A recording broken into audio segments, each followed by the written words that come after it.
Happiness looks different for everyone.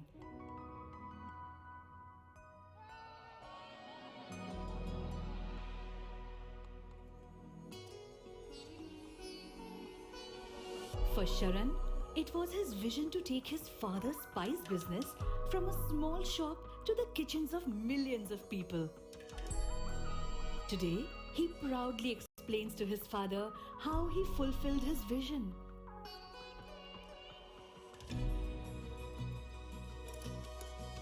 Shantaram, a farmer, had promised himself that he would send his kids to school one day. Today, a pile of books, a house of his own, and an overwhelming smile says it all. Even in the lockdown, Ravinder never lost hope. While accepting digital payments, he was not just selling vegetables from his cart, but was also making sure no one went hungry in his neighborhood.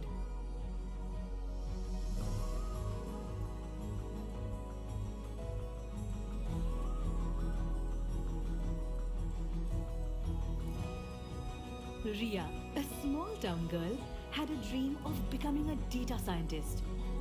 Today, after securing an admission at a prestigious college, she can see it becoming a reality. Dreams, hopes, vision, promises, all can be achieved if you have the right partner by your side. Just like a truly priceless partnership with MasterCard that provides safety, security, and convenience to Indians and helps them to write their success stories. Developing solutions for safe and convenient payments and putting the digital economy to work for everyone, everywhere. By modernizing payments and enabling needful communities to join the digital world. Making small contributions towards great endeavors of the government. Helping small merchants with digital modes of payment acceptance, fraud protection, and risk management. And going beyond technology to inspire the next generation of female technologists. Because MasterCard helps millions of people discover priceless possibilities.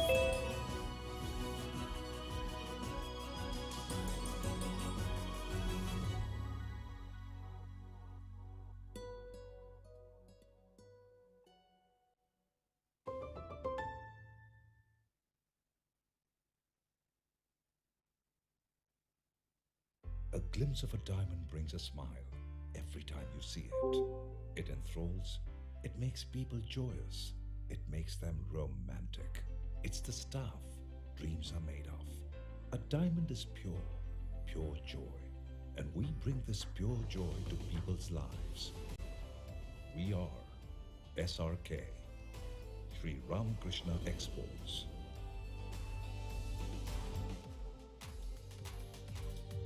Rough stones are sourced from the best suppliers in the world. Today, SRK has one of the most high-tech and best diamond manufacturing units in Surat, Gujarat, with a group turnover of $1.8 billion. Technology is SRK's backbone. Early adoption and research helps SRK's online tracking analysis, thus proving that diamond manufacturing is as much science as it is art. SRK is the most technologically advanced diamond manufacturer in the world, having an annual production capacity of more than 800,000 carats. Not only are we credited with having the best infrastructure in the industry, but we are also hailed as the innovators of several sophisticated systems within the diamond manufacturing sphere. SRK has ultra-modern, fully advanced air-conditioned facilities at Surat that are committed to green initiatives and are a member of the US Green Building Council. It's the first where the total workforce of 1,800 master artisans work in the comfort of an air-conditioned environment.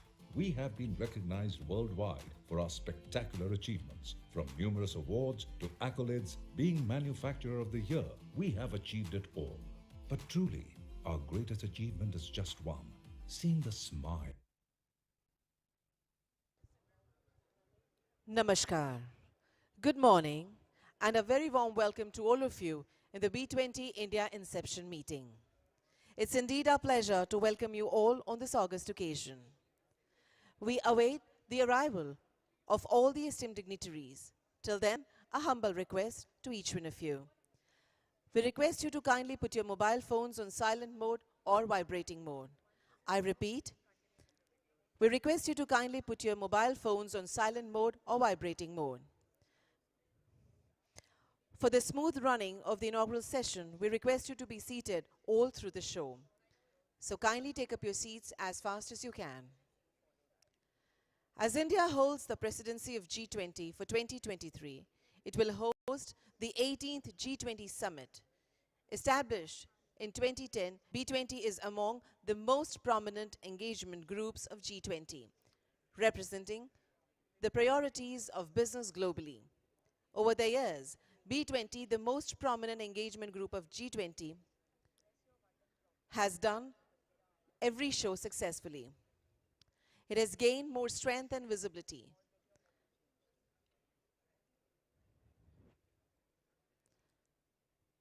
With the aim to realize the B20 strategic vision and translating it into concrete and actionable policy recommendations, this summit has been organized. This session will set the tone to officially embark on the journey of hosting the B20 Presidency and initiating deliberations on the priorities identified for global businesses. And CII, as the official B20 India Secretariat, has hosted this Inception meeting at Gandhinagar.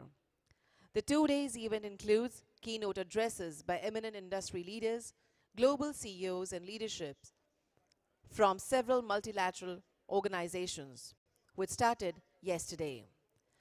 The discussions and deliberations on the industry, global CEOs and leadership on the industry, priorities under each task force and action council will have the way for the development of policy recommendations in the year. In B20 India 2023, we have participating countries: Argentina, Australia, Brazil, Canada, China, France, Germany, India, Indonesia, Italy, Japan, Republic of Korea, Mexico, Russia, Saudi Arabia, South Africa, Turkey, United Kingdom, United States, European Union. And we also have guest countries: Bangladesh, Egypt, Mauritius, Netherlands, Nigeria, Oman, Singapore, Spain, UAE. We extend a warm welcome to each one of you on this august occasion. Our esteemed dignitaries will arrive in few moments from now. Thank you.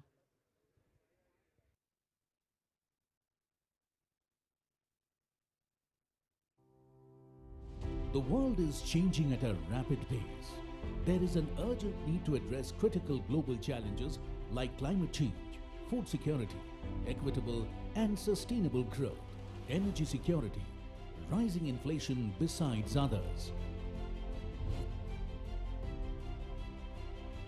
The G20, being a strategic multilateral platform connecting the world's major developed and emerging economies, has a critical role to play in addressing these challenges and holds a strategic role in securing future global economic growth and prosperity, collectively accounting for 85% of the global GDP, 75% of international trade, and 2/3 of the world population, making it the premier forum for international economic cooperation. B20, poised for action. The need is to shape up our economies and society in a more resilient, inclusive and sustainable way. The Business 20 Merchant Group, or B20, has a key role to play in this regard under the tutelage of overall G20 agenda. Amongst the various engagement groups under G20, the business group, represented by B20, is one of the most prominent ones. Established in 2010, the B20 leads the process of galvanizing global business leaders for their views on issues of global economic and trade governance, and speaks in a single voice for the entire G20 business community. With an average of 1,000 delegates from G20 countries, including top executives from leading multinational corporations. B20 accounts for around 2,000 participants, representing over 6.5 million businesses. Destination India. India has taken over the G20 presidency in December 2022. Being the fifth largest economy in the world and one of the world's most prominent emerging markets, India is home to around 1.4 billion consumers, 63.39 million MSMEs, and 104 unicorns, boosting rapid digital growth and sustainable development. The country has become the center of attraction at the global stage, attracting many global business majors for strategic investments owing to the presence of a vast range of industries, investment avenues, and supportive government. India is in a demographic dividend phase with a significantly large young population, which is a strong driver for demand and an ample source of manpower. Truly a land of opportunities with diversified culture and a rich history to learn from. The Confederation of Indian Industry, or CII, is privileged to be appointed as the B20 India Secretariat under India's G20 Presidency. A shared and inclusive future. B20 India seeks to gather inputs from G20 business communities to address global issues through connected and collaborative efforts in all aspects of the global economy, and to provide policy recommendations and launch initiatives on issues that matter. These priorities and focus areas will be discussed and deliberated under 7 task forces and 2 action councils.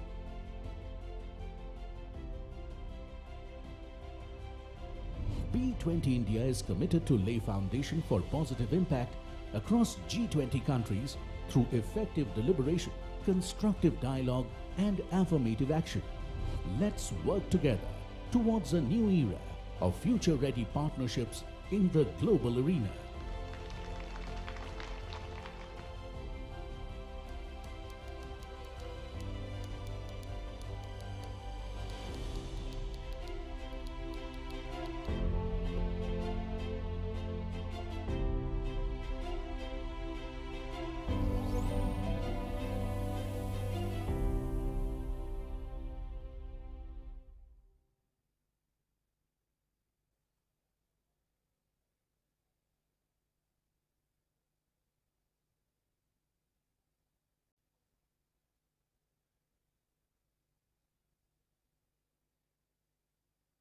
Jewelry divisions.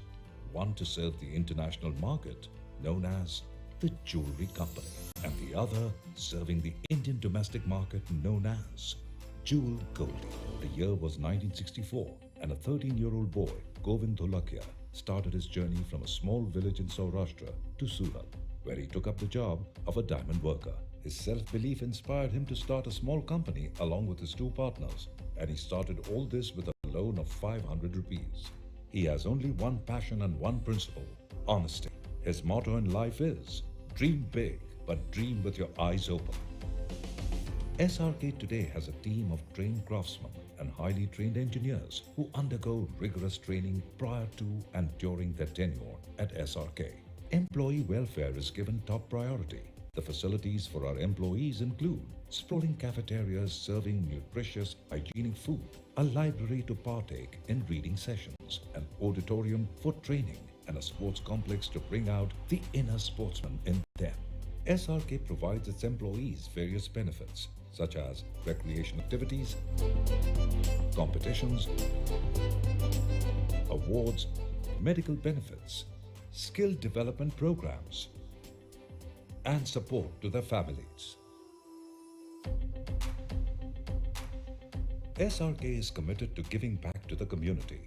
We support distinguished real-life heroes and foundations and women empowerment. Other ventures include Kalam Health Project, SRKID, Relief Centers, Santokba Awards, IIMA and SRKKF Annual Lecture Series, Distinguished PGPX Faculty Award, and the School Empowerment Program.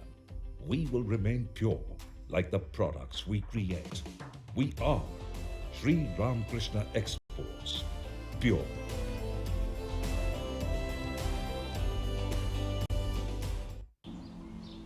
stereotype is women cannot handle, be it two-wheelers or cars or autos or even trucks.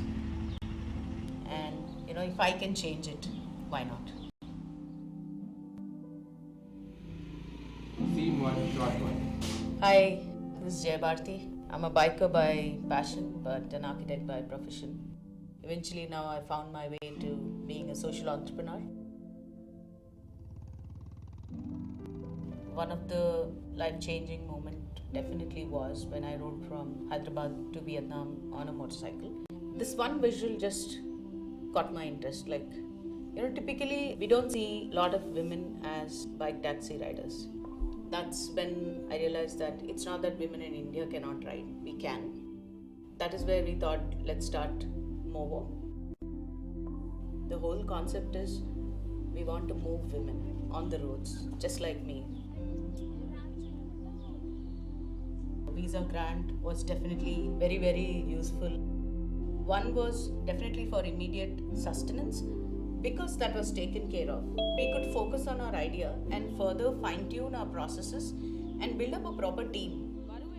It also gave us a lot of accessibility to be a little more confident about our future planning as well. Now we are starting our own services where women will be working in the delivery partner segment under Movo Fleet.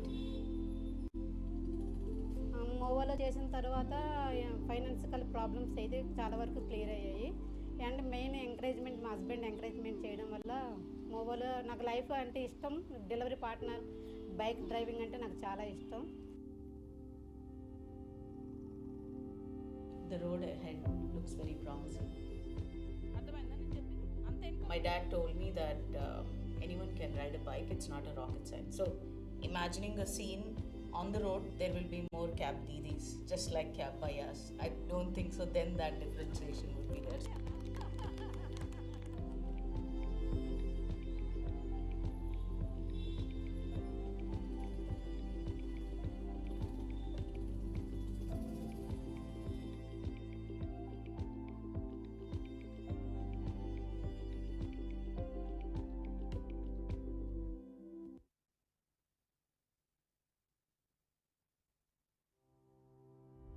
The world is changing at a rapid pace.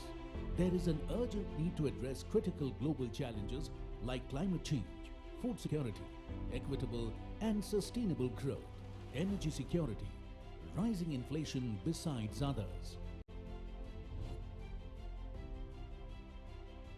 The G20, being a strategic multilateral platform connecting the world's major developed and emerging economies, has a critical role to play in addressing these challenges and holds a strategic role in securing future global economic growth and prosperity, collectively accounting for 85% of the global GDP, 75% of international trade, and 2/3 of the world population.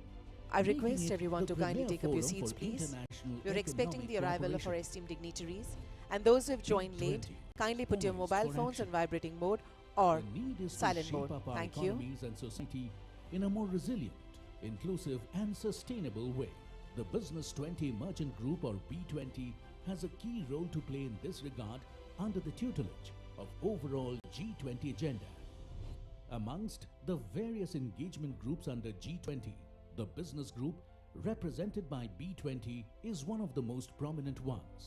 Established in 2010, the B20 leads the process of galvanizing global business leaders for their views on issues of global economic and trade governance, and speaks in a single voice for the entire G20 business community, with an average of 1,000 delegates from G20 countries, including top executives from leading multinational corporations.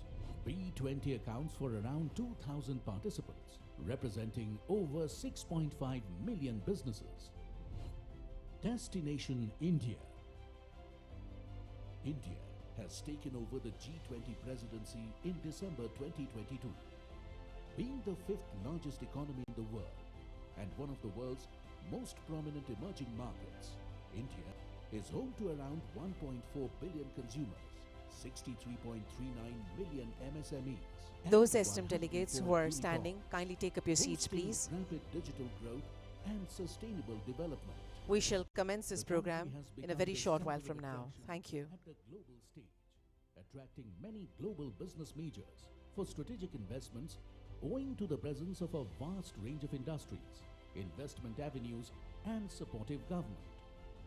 India is in a demographic dividend phase with a significantly large young population, which is a strong driver for demand and an ample source of We have our manpower. esteemed dignitaries Truly a land arriving. of opportunities. Kindly take up your seats.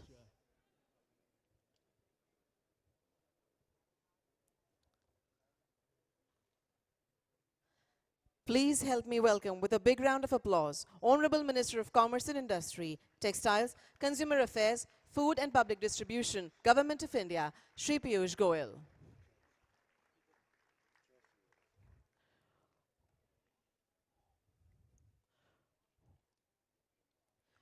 Honorable Minister of Electronics and Information Tech, Communications and Railways, Government of India, Ashwini Vaishnav.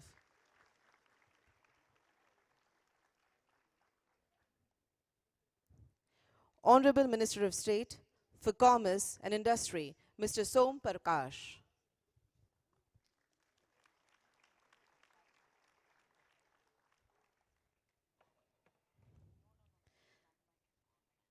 India's Sherpa to G20, Mr. Amitabh Kant.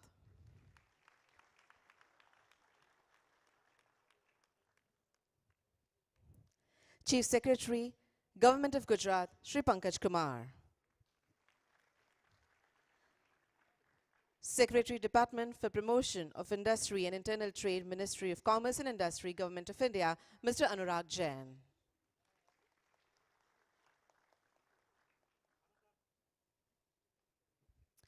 Chairman and Managing Director, Bajaj Finserv Limited, Mr. Sanjeev Bajaj.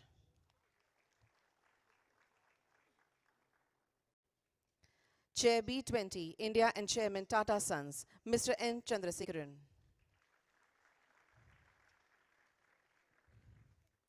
And Director General, Confederation of Indian Industry, Mr. Chandrajit Banerjee. Once again, we extend a warm welcome to all the esteemed dignitaries on the dais for this wonderful event of today. In order to start the event, I would like to introduce Mr. Chandrajit Banerjee, Director General, Confederation of Industry. Mr. Banerjee has headed India's largest apex industry body, the CII, for almost 15 years. And in this capacity, he has steered its expansion into many new sector and engagements.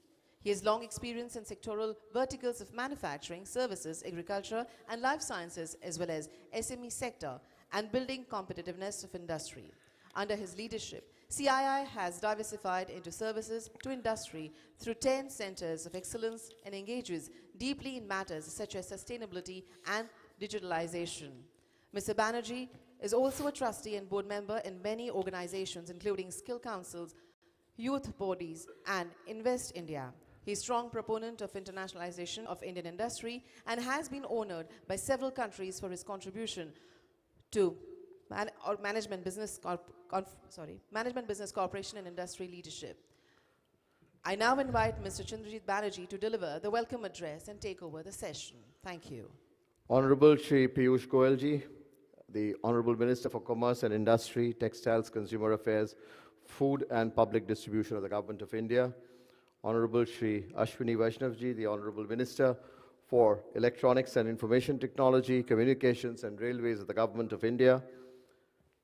We will be joined soon by Shri Som Prakash, the Honorable Minister of State for Commerce and Industry of the Government of India, the G20 India Sherpa, Mr. Amitabh Kant, Mr. Anurag Jain, the Secretary of the DPIIT, the Ministry of Commerce and Industry, Government of India, Mr. Chandrasekaran, the Chair of B20 India and the Chairman of Tata Sons, Mr. Pankaj Kumar, the Chief Secretary of the State of Gujarat, Mr. Sanjeev Bajaj, the President of the CII, various delegates from the B20 countries,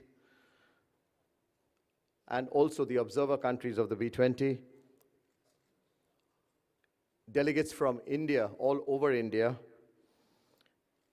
ministers from various parts of the world who are watching us also online, Officials, excellencies, ladies and gentlemen, a very warm welcome to the Inception meeting of the B20 in India. We would have been joined by the Honorable Chief Minister of Gujarat, but personal bereavement has kept him away from being able to be present in this function today. Indeed, delighted to have the B20 Inception meeting here in Gandhinagar. And it's great to have amongst us Mr. Piyush Goyal, the Minister of Commerce and Industry. He has always been very closely involved with the B20 process as well as with the Indian industry. Ladies and gentlemen, I welcome Shri Som Prakashji. I just mentioned that he will be joining the Honorable Minister for State for Commerce and Industry of the Government of India. Welcome, sir. Thank you very much for joining us. Honorable, I was talking about Mr. Piyush Goyal and his close participation with the Indian industry on the process of B20 and beyond. And of course, his deliberations on many policy matters with us, which has helped which has helped the industry and the government work together so very closely. Deeply value your contribution, Shri Piyush Goyalji, to the Indian industry's framing the agenda for B20 with the rest of the world. And we would look forward to your continued involvement in this process of B20. We are indeed also privileged to have with us Mr. Ashwini Vaishnav. Sorry for actually, I must say, because he had a day and a half maximum in Delhi to recover from his visit to Davos. And it's very, very kind of him to agree and be here with us today. A great pleasure again in working with him on many areas beyond his portfolio of MIT and railways, but always a privilege to listen to him, and great privilege again to have Mr. Som Prakashji. Mr. Amitav Kant, who's pretty well known to many of you in this hall, who is the Sherpa of the G20. Long experience, of course, in the industry, has been a great figure in terms of conceptualizing many ideas that we are putting together in the B20 process. And also Mr. Anurag Jain, the Secretary, DPIIT. He brings a huge wealth of experience in various areas. I mean, some of the work that he has done on digital, some of the other work that he is today leading in terms of ease of doing business, or in fact getting the industrial parks and startups and many other areas which are so much in the framework of the B20 discussions. It's a privilege to have the chairman of the B20 to be Mr. N. Chandrasekaran. With his huge experience, he brings in the ability to really get together. Today we see this wonderful attendance of from across the world. I think his ability to draw in people to come on a common platform is indeed amazing. And thanks also to Mr. Sanjeev Bajaj and to the all Indian industry leaders who have joined us today and are in this process of B20, working with the B20 India team. And as usual, Gujarat has been a phenomenal host for the Inception meeting. The last night's dinner, hosted by the Gujarat government with the Chief Minister being present there, was indeed a phenomenal beginning to the process of the B20 in India. We are privileged from the CII to be the Secretariat for the B20. Today in this hall, as you can see, we have just about 700 people joining in person. Great to have this in-person meeting once again back. And we have a large section watching online. So many of our guest countries and others who are participating online through the YouTube and others. And we have participation, of course, over the course of the day and tomorrow when the task force meetings with the Indian policymakers, our thought leaders, our business, both CEOs as well as leadership of the multilateral organizations who will be there. We have, ladies and gentlemen, 8 focus sessions with about 50 business leaders and government dignitaries as speakers in the Inception meeting, which we will explore some of the main important areas of which B20 focused on. That brings me to the theme of B20, which has been formed under the umbrella, if I can say, of the G20 Presidency of India, which all of us know to be Vasudeva Kutumbakam, which is one earth, one family, and one future. And within that, the B20 theme is RAISE, which is responsible, accelerated, innovative, sustainable, and equitable business. So that's the theme which has been selected by the B20 chair and the B20 India.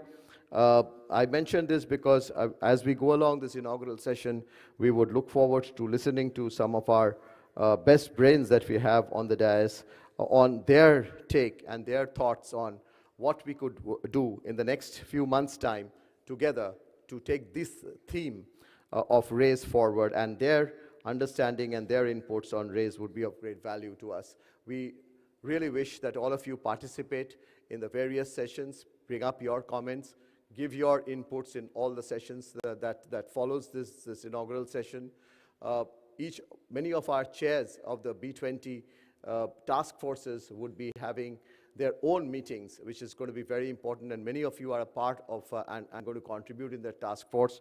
So the outcome of the next 24 hours and tomorrow, which is going to be focused on the task force meetings, it will all depend on the type of inputs we get from you, ladies and gentlemen. With that, I once again welcome all of you and thank you for being with us here today. Thank you, ladies and gentlemen.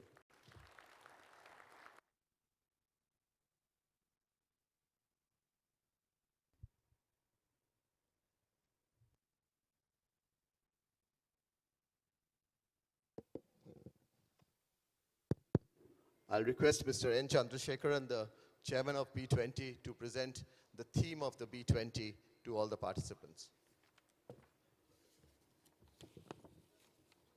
Thank you, Chandrajit.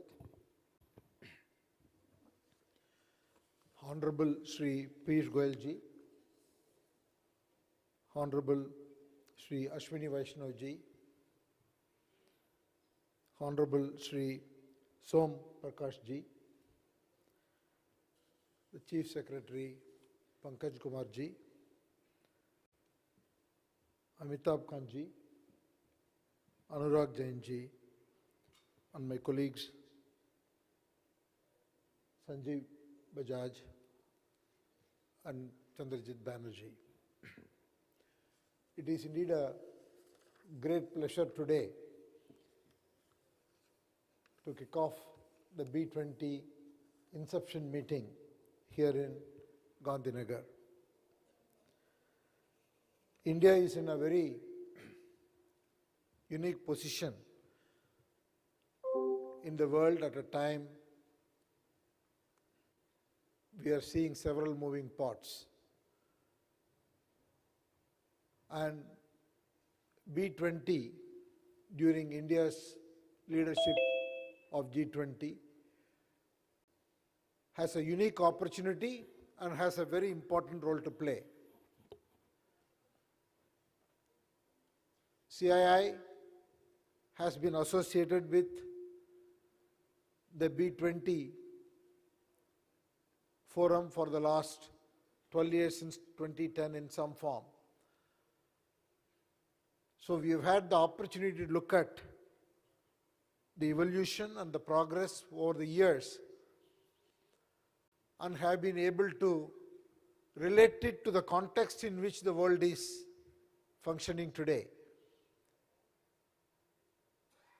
and able to work out an agenda which we think is very exciting and can be value-adding for all G20 nations and in fact for the rest of the world, not only to India.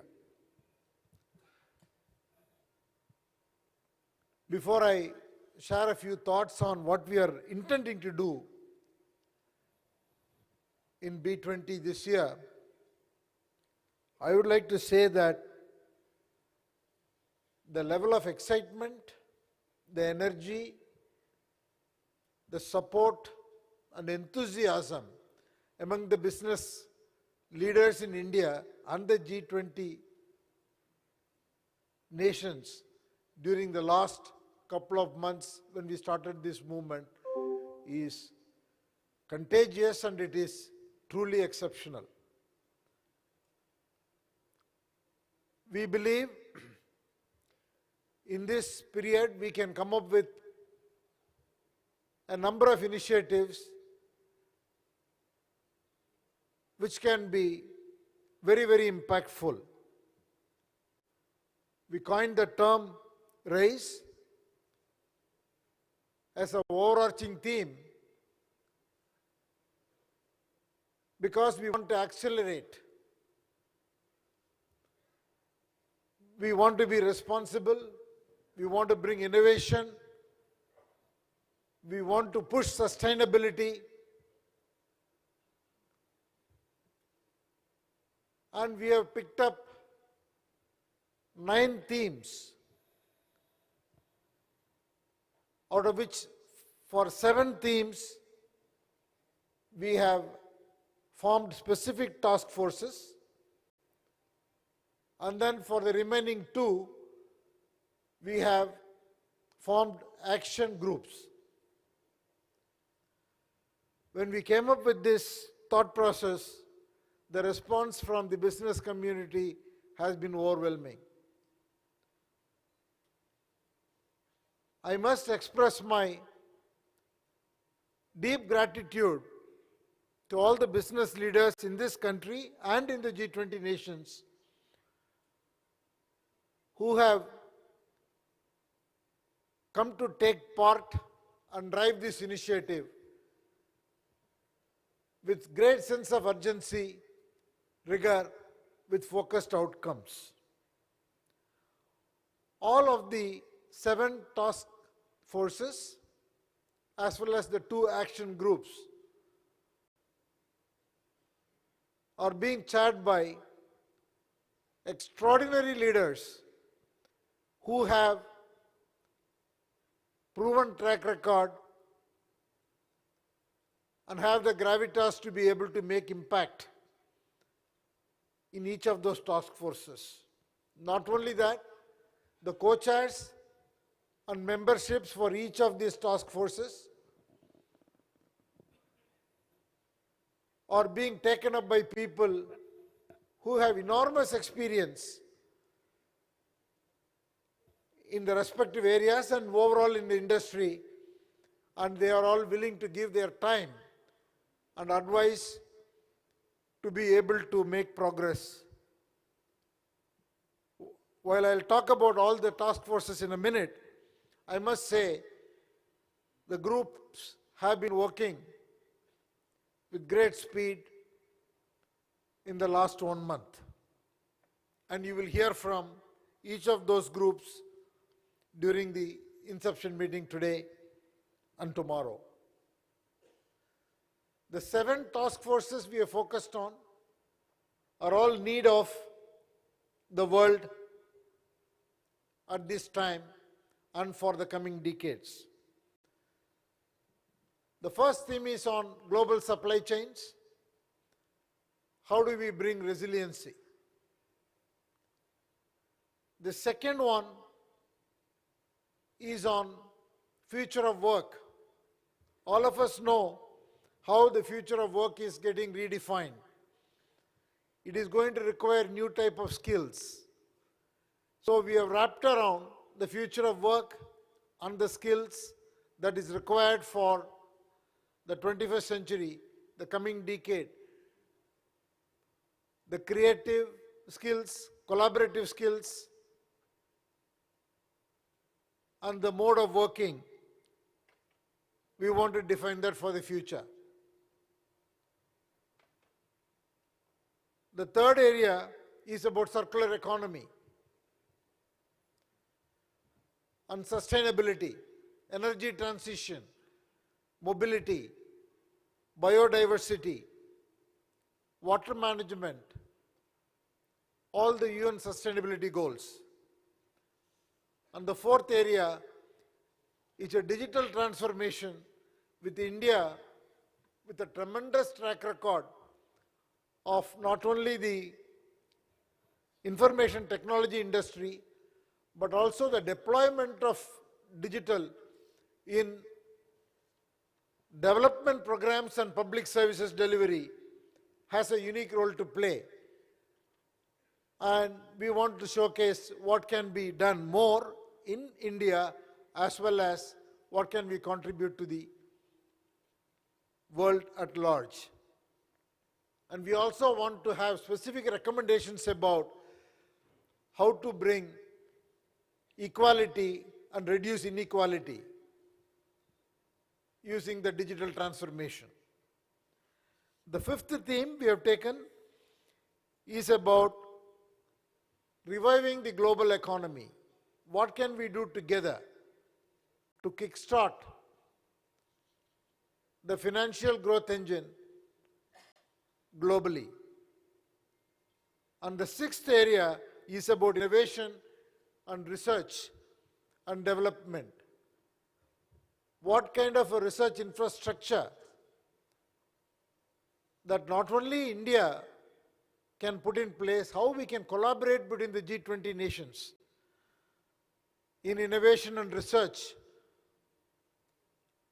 that can make a huge impact for the rest of the world, not only for the G20 nations.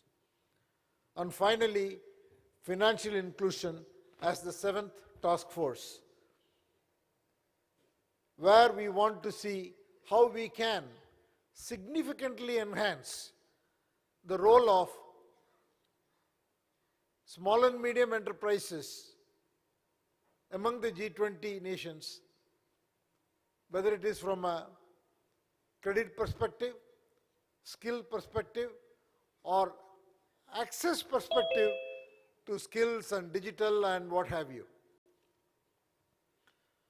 The two action groups that we have formed is one is on ESG.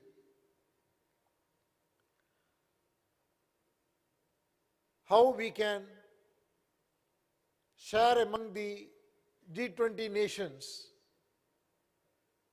the best practices of governance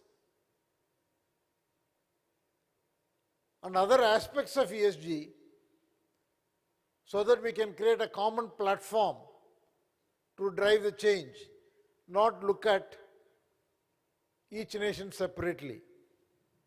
And we also believe Africa has a huge potential for the future.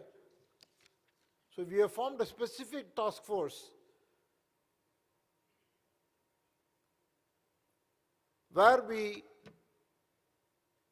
want to see what we can contribute to Africa so that we can kickstart the growth in that region and also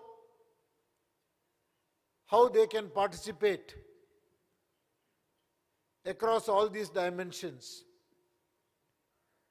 Again, we have a team which has deep expertise in Africa who is part of that action group. So overall, we have a big agenda.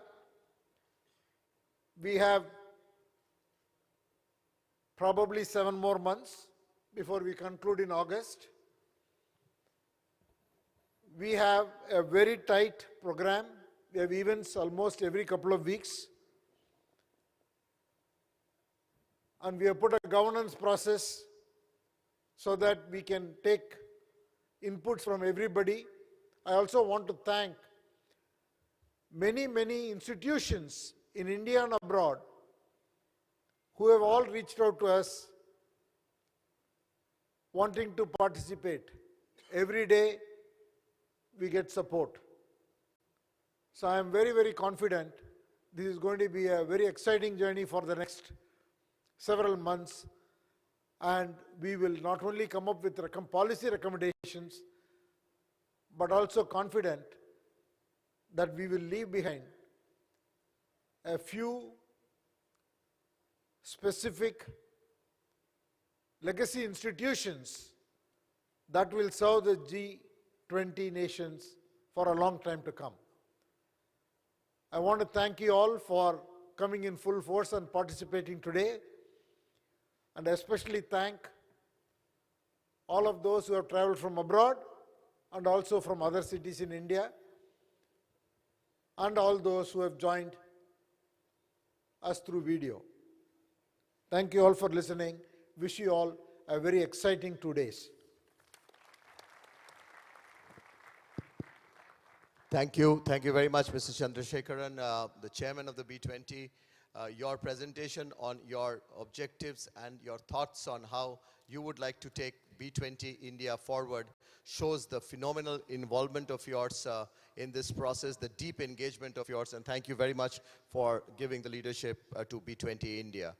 With that, ladies and gentlemen, I'd now request and invite Mr. Sanjeev Bajaj, the President of the CII and Chairman and Managing Director of Bajaj FinServ. Sanjeev Bajaj also is a participant of the B20 India process and has been deeply engaged in the B20 India Steering Committee discussions. Honorable Ministers, Piyush ji, Ashwini ji, Som Prakash ji, other esteemed guests on the dais, I won't take everybody's name in the interest of time. Ladies and gentlemen, good morning. What a wonderful gathering over here of participation from all G20 countries at this inception of our B20 year, including, of course, my friends and colleagues from India.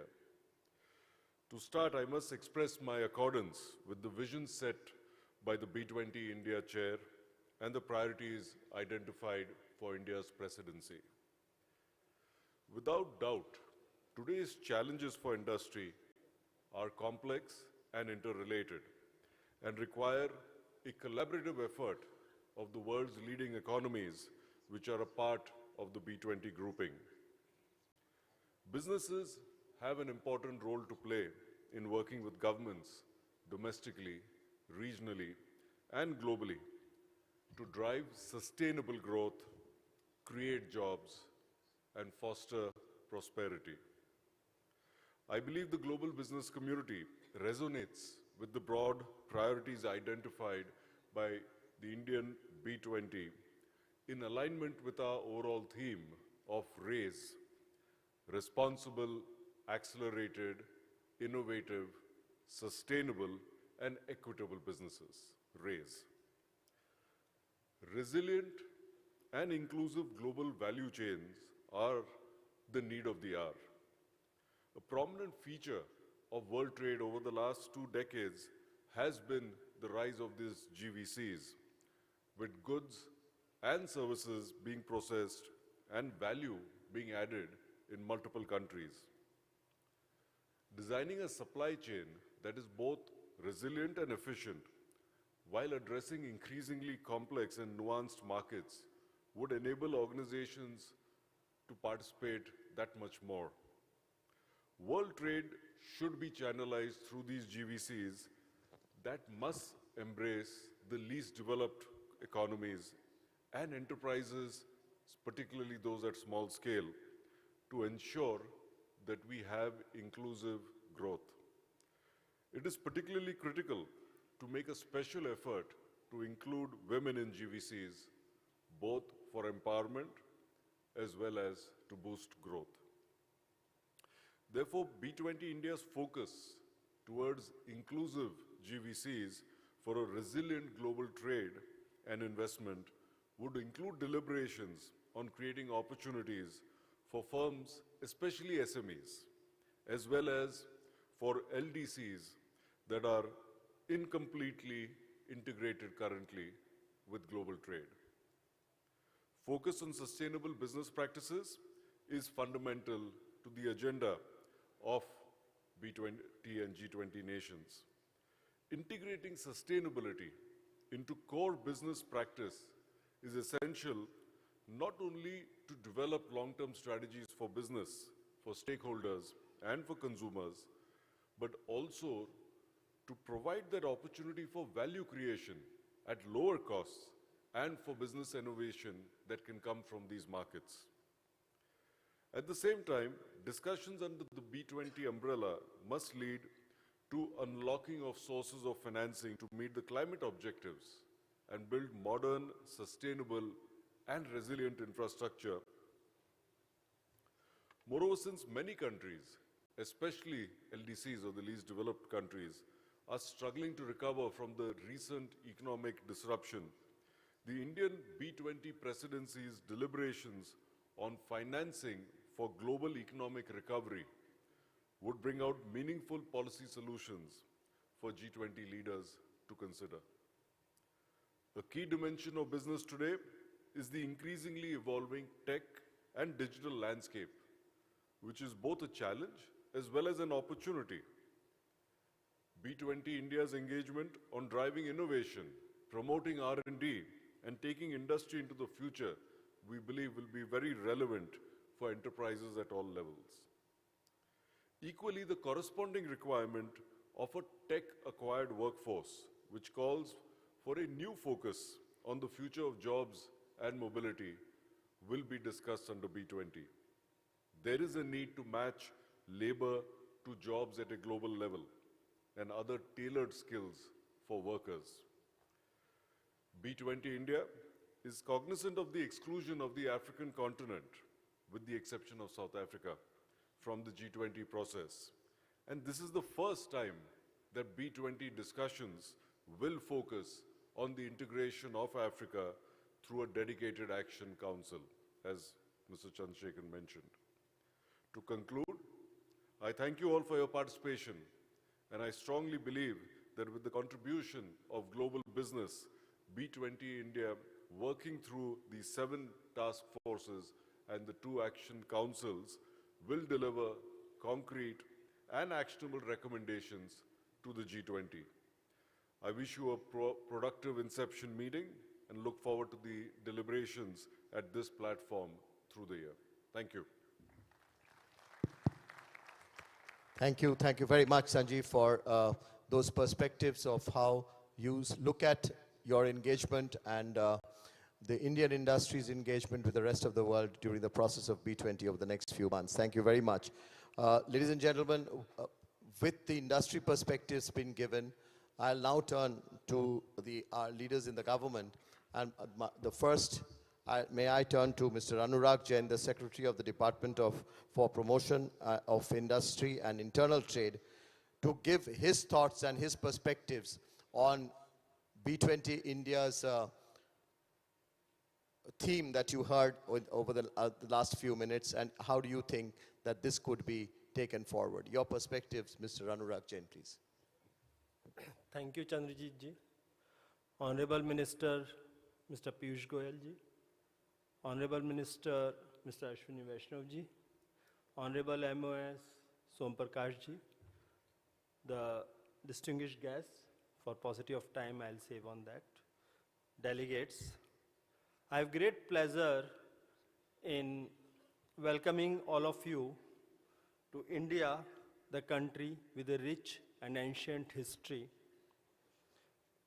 and civilization, diverse cultures, birthplace of 4 major religions, and mega diverse in terms of biodiversity.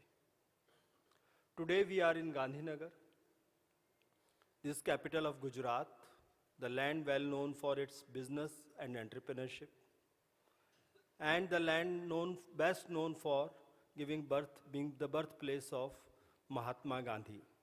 We are sitting here in Mahatma Mandir, which translates to the temple of great or pious soul. His teachings are all the more relevant in today's world. India has assumed the G20 presidency when the world is still grappling with after effects of once in a lifetime or once in a century kind of pandemic, conflicts, and we are looking forward to economic recovery in times of uncertainty. The theme of India's G20 presidency, Vasudhaiv Kutumbakam, one earth, one family, one future, is deep-rooted philosophy in India's culture. We hope that this will inspire not just the thoughts, but also the action of the global business community. The resultant healing, harmony, and hope will be harbinger of a better common future. B20 has been one of the most prominent engagement groups in G20 since its establishment in 2010. It galvanizes business community's voices and presents it to the government as for G20 recommendations. The theme raised, I congratulate the B20 India Presidency for selecting a very appropriate theme. This highlights the role and responsibilities that the businesses have in today's world. The society needs businesses' support more than ever before. As businesses stand at the center of our most pressing public policy challenges to quickly move forward to the path of inclusive growth, to reduce carbon emissions, to address digital divide, to create health infrastructure and resilient global supply chains. India is committed to creating a stable environment for sustainable and inclusive development in which investments and enterprises can flourish and expand. Let B20 come forward to ensure quick recovery across the globe in a manner that benefits are shared fairly and responsibly. Friends, now the second part of the theme, accelerated. Recent events have highlighted supply chain weaknesses, volatile prices, product shortages that have negatively influenced the economic growth across the globe. We urgently need to rebuild resilient and robust supply chains which are risk-aware, secure, transparent, and adaptable. I eagerly look forward to the recommendations of B20 for the same. Let me share some of the steps which India has taken. India has made developing next-generation infrastructure as our topmost priority. In just a matter of 3 years, the budgetary allocations have become more than 2 times.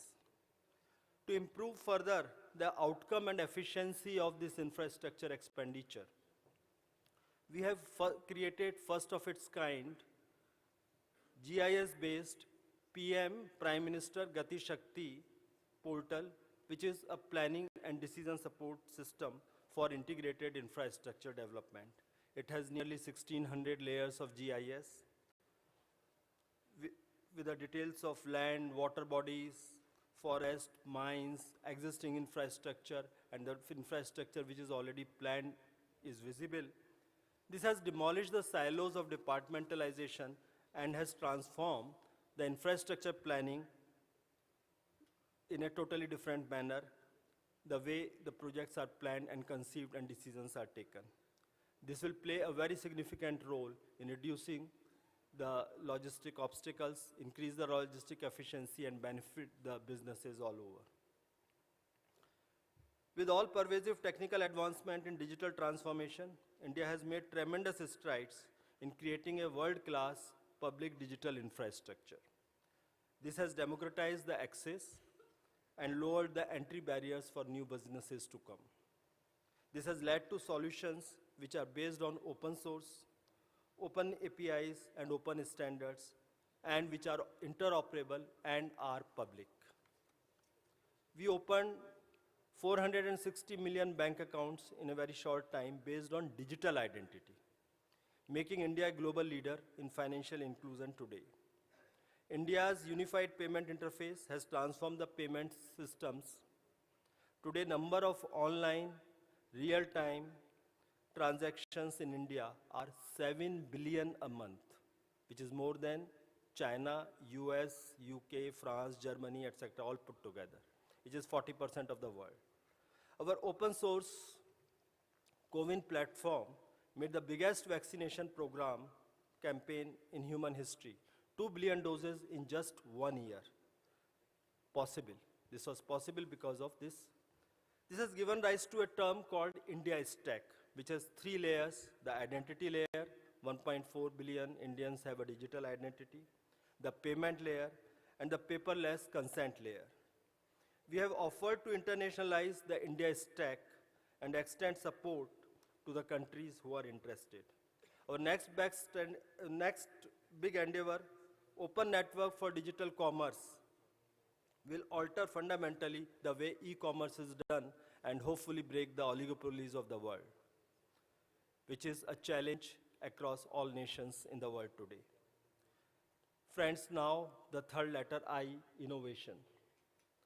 India's recent efforts, especially in the public digital infrastructure, have unshackled the entrepreneurship and innovative spirits in the talented youth. In a short period of 5 years, India has become the third largest startup ecosystem in the world. These startups are providing frugal, innovative, and sustainable solutions to complex new age problems. However, the growth of startups globally face several challenges with respect to access to finance, proper guidance, policy support, among others. Businesses need to invest in research, innovation, and development. A new engagement group solely focused on startups and their challenges has been established in India's presidency this year. And the Inception meeting is going to take place on 28th and 29th of this month. Knowledge, innovation, and sustainability. These have emerged as the new age growth drivers. I am confident that B20 will recognize this and make suitable recommendations. Friends, now as sustainability.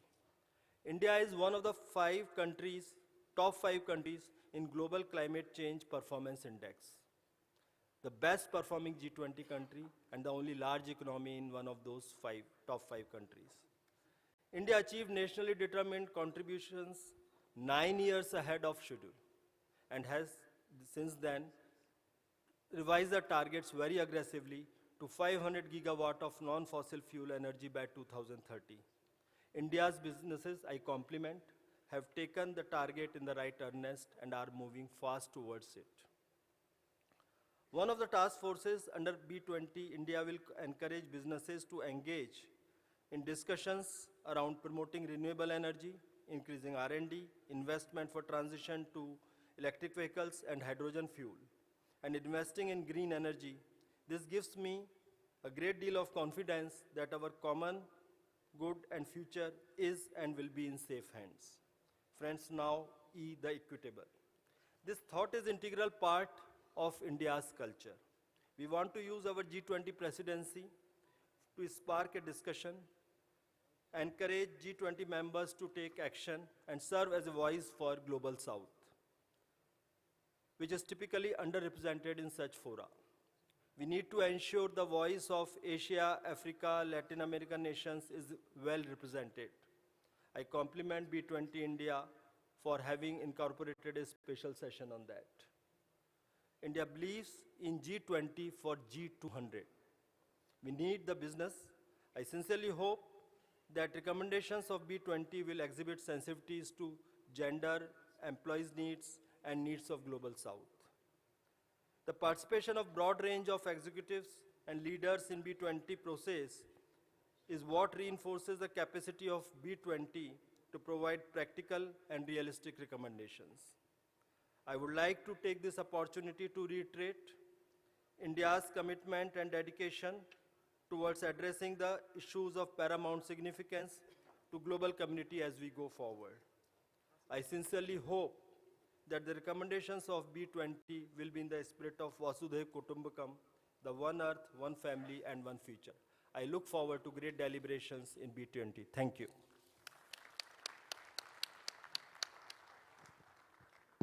Thank you, Mr. Anurag Jain. Thank you for looking at race from a completely different perspective, giving how one relates to the several initiatives that the government has taken and how we can work together, and this will be acting, your presentation today would really act as a very, very important input to the B20 process and the task forces that was spoken about. With that, ladies and gentlemen, I now come to Mr. Amitav Kant, India's Sherpa to G20. One has been able to work with Srikant on many areas as you know, he is famous for starting off the Incredible India campaign, and thereafter a series of things that he has been involved in, including the first Make in India show, which was done. So lots of inputs has been received from him and from the G20 Secretariat on how we can shape the B20 agenda. So over to you, Mr. Amitav Kant, for your perspectives and inputs, please. Mr. Piyush Goyal, the Distinguished Minister for Industries, Mr. Ashwini Vaishnav, one of our very dynamic ministers who's spearheading railways and telecommunication and IT revolution in India, Mr. Som Prakash, the Minister of State, my distinguished colleagues, Pankaj and Anurag, Mr. Chandrasekhar, in whose able leadership we are spearheading B20, Mr. Sanjeev Bajaj, Mr. Chanjit Banerjee, business leaders from across the world and from India, distinguished guests, ladies and gentlemen. Let me first take this opportunity of welcoming all of you who've come from different parts of the world to this fascinating city of Gandhinagar and to this very unique and dynamic state of Gujarat. Ladies and gentlemen, India has taken over the presidency of G20 during very turbulent times. The world is greatly impacted because of geopolitics. There's a major crisis of fuel, food, and fertilizer. There's a crisis of rising energy prices in Europe. We've seen the post-COVID impact of 200 million people going below poverty line. Over 100 million people have lost their jobs. There is a crisis of climate action and climate finance. There's also a crisis of about 75 countries in the world facing a global debt crisis. And as the IMF chief has said, 1/3 of the world is under recessionary trend. So, ladies and gentlemen, the Prime Minister of India has said that India's leadership of G20 will be decisive, it'll be inclusive, and it'll be action-oriented. And therefore, to my mind, the most critical and the most important of all the working groups and all the engagement groups that drive G20 is the Business 20 group. Because at this point of time, when the world is facing the challenge of inclusive, resilient, and rapid growth, there is no better group to accelerate growth and progress of the world than the Business 20. And therefore, to my mind, there are just a few challenges before all of us. First and foremost, there's a major need, as the Indian priority spells out, that there is a need to go digital. There's a need to use digital transformation in a very big way to accelerate growth and progress. And secondly, before we all face extinction, there is a need to go green. And there is a need for very major climate action. And thirdly, to my mind, there is a need to make, as has been spelled out, making our global value chains more inclusive and more resilient, and this would require both a decoupling and a demonopolization of these global value chains. And ladies and gentlemen, therefore, to our mind, it's very, very critical that the learning lessons from all the discussions that the Business 20 does in the coming days, from its various groups that it has constituted, the action task force that it has constituted, the lessons that you draw out will be very critical for both the Sherpa track as well as the leaders' communication. And therefore, it's in your hands to shape the destiny of the world. The government lays down policy, but much of the acceleration of growth, the progress on ground in terms of investment, in terms of transformation, in terms of digitization, in terms of making sure that the world goes green, in terms of ensuring that adequate funds flow, all will happen because of the private sector. It's not that there is a shortage of resources. There are vast pools of institutional funds available across the world.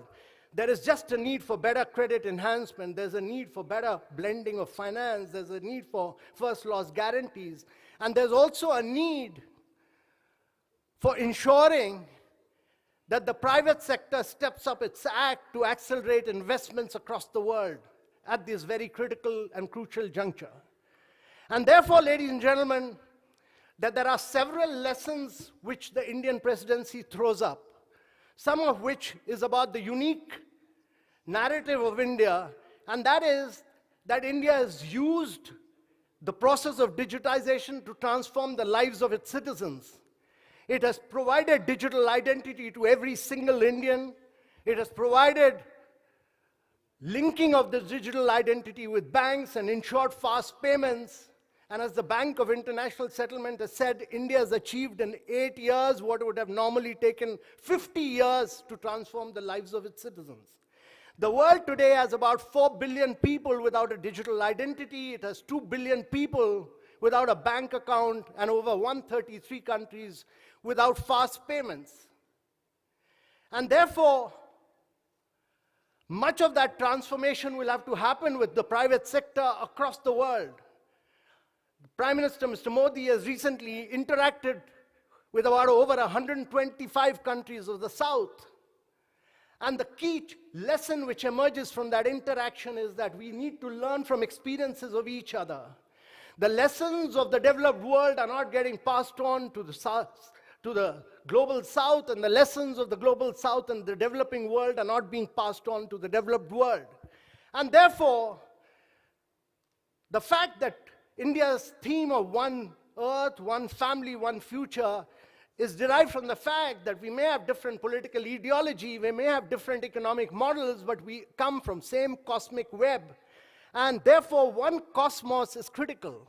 And therefore, the need for a human-centric approach to growth. So ladies and gentlemen, while you are in India, we'd like you to think of fresh, think of transforming the world by going digital, by going green, by ensuring that the global value chain becomes more inclusive and resilient. And what you tell us will become a very critical point of very, very crucial inputs into the leaders' memorandum, which will shape the destiny of the world. So you're not merely participating in some working group or some action task force. You're here to redefine the world as it exists today, to accelerate the pace of growth, to transform the lives of citizens, and to ensure that the world goes digital and green. And therefore, I request you all to make your recommendations in a manner which will enable us to catalyze change in the world. With these few words, I'd merely say that you're in very distinguished hands of Mr. Chandrasekhar, who has spearheaded many changes in the world, and therefore we look forward to great leadership from Business 20 as we look forward to making India's presidency extremely inclusive, action-oriented, and decisive. Thank you very much, ladies and gentlemen.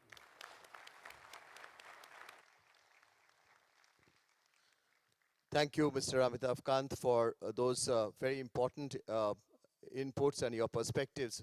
Basically, as the G20 Sherpa, yours involvement in this process in terms of your thoughts would be extremely important as we go along. Thank you for this engagement and looking forward to your participation in the B20 process in the months to come. With that, ladies and gentlemen, my pleasure and honor to invite the Minister of State for Commerce and Industry of the Government of India, Shri Shrom Prakash ji, to make his observations, please.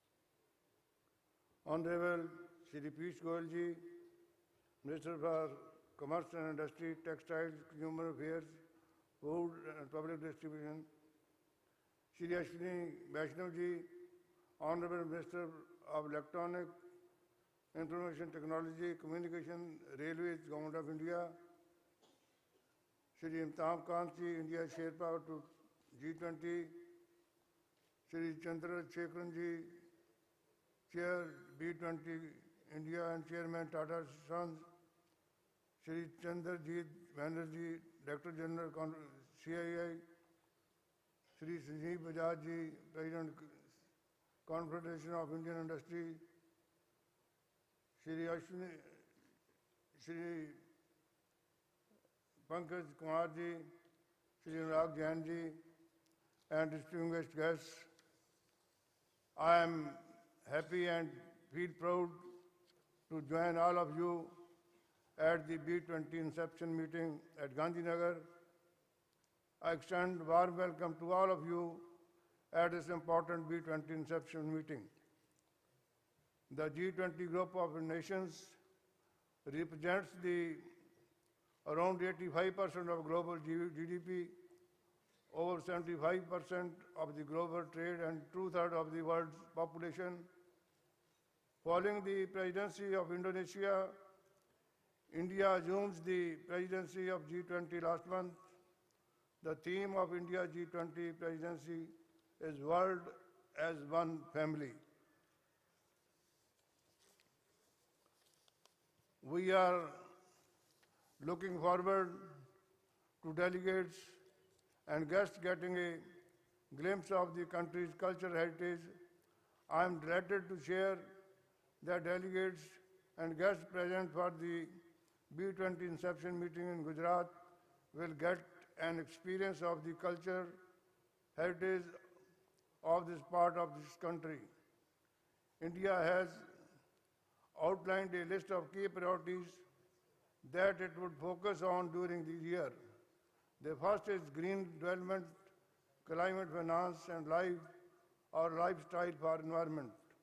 The second priority is accelerated, inclusive, and resilient growth. The third priority outlined by G20 India is to achieve the targets in the 2030 Agenda for Sustainable Development.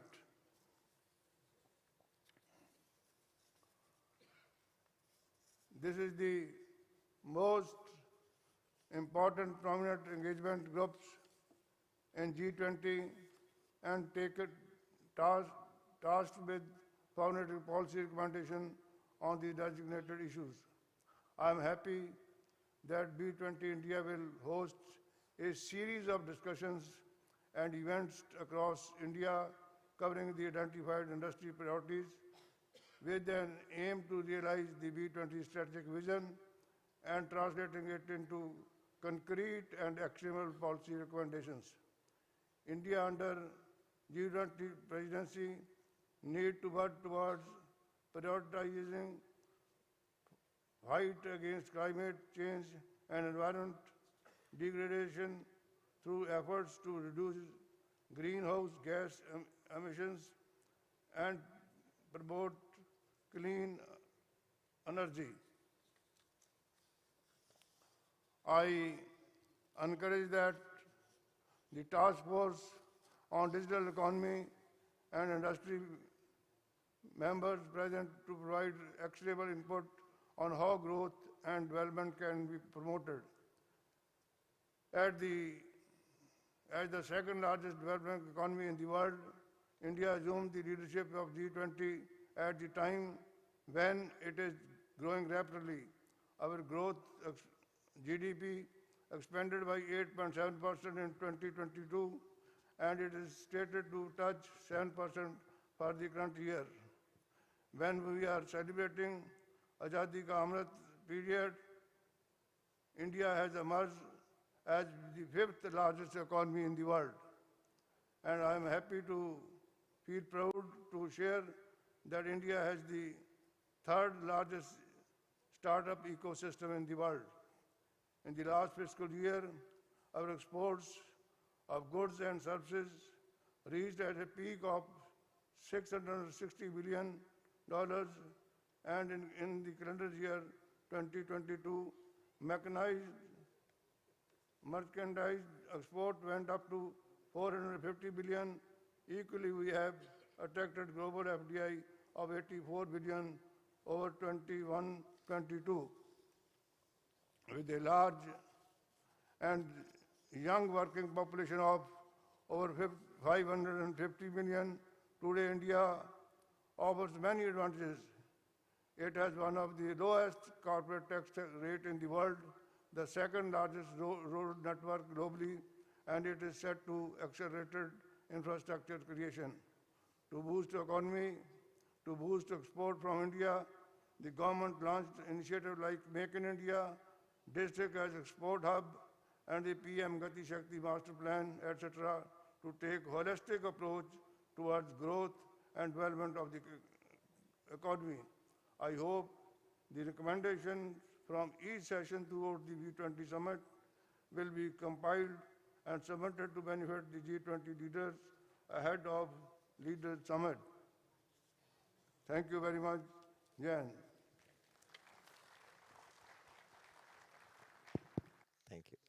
Thank you, Mr. Som Prakash ji, for your very important inputs. Ladies and gentlemen, as I mentioned, Minister Ashwini Vaishnav was just been giving so much of inputs to us, carries immense knowledge of digital technology, and he'll bring that to the deliberations during the B20 process. His work as as a Minister of Railways is all well known to many, many people in this hall from both India and outside. And with his knowledge and with his tremendous experience, we look forward to gaining his wisdom during this process of B20. Over to you, Minister Ashwini Vaishnav. Thank you very much, Mr. Banerjee. Distinguished guests on the dais, excellencies, business leaders, wish you all a very good morning and welcome you all to this very vibrant city, vibrant state, and the beautiful land of India. All of you who have collected here to discuss India's and world's approach towards the pressing problems that all of us are facing through this forum of G20, I'm very sure that the deliberations will come out, will lead all of us to some very good outcomes. In my brief 15 to 17 minutes presentation, I would like to share 4 approaches that India has taken under the leadership of Honorable Prime Minister Narendra Modi ji, which could perhaps be good approaches to share among all of us and see whether many of those approaches could today help us solve some of the pressing problems that we are facing. The first is approach towards economic management. Second is approach towards digital economy. Third is our approach to regulation in digital economy. And fourth is the approach towards new technologies. These are the 4 approaches I would very briefly touch in this presentation. In this very turbulent period, over last almost 2 years now, the world has seen something which it has not seen for more than a century. And our response has been as per our textbooks in many geographies, many large economies. Contrasting that with the approach that India's Prime Minister Shri Narendra Modi ji took is something which I thought it's good for all of us to think about and see whether some of these lessons are relevant for all of us. As the pandemic struck and the whole world kind of stopped, the economies came to a grinding halt, the classic response in many economies was to give the classical fiscal stimulus in which the checks were sent in many economies and directly money was transferred to the consumers. The hope was that consumption will pick up and that will lead to the economic revival. And yes, that happened. But simultaneously, the quantity of fiscal stimulus and combined that with the monetary stimulus created a situation where the balance sheets of Fed, the European Central Bank, Japanese Bank, many of the large, richer economies, the balance sheets have humongously grown. And that has really brought inflation which was unprecedented, unheard of throughout the world. What happens in some of the developed countries has repercussions all over the world. So it's relevant for all of us.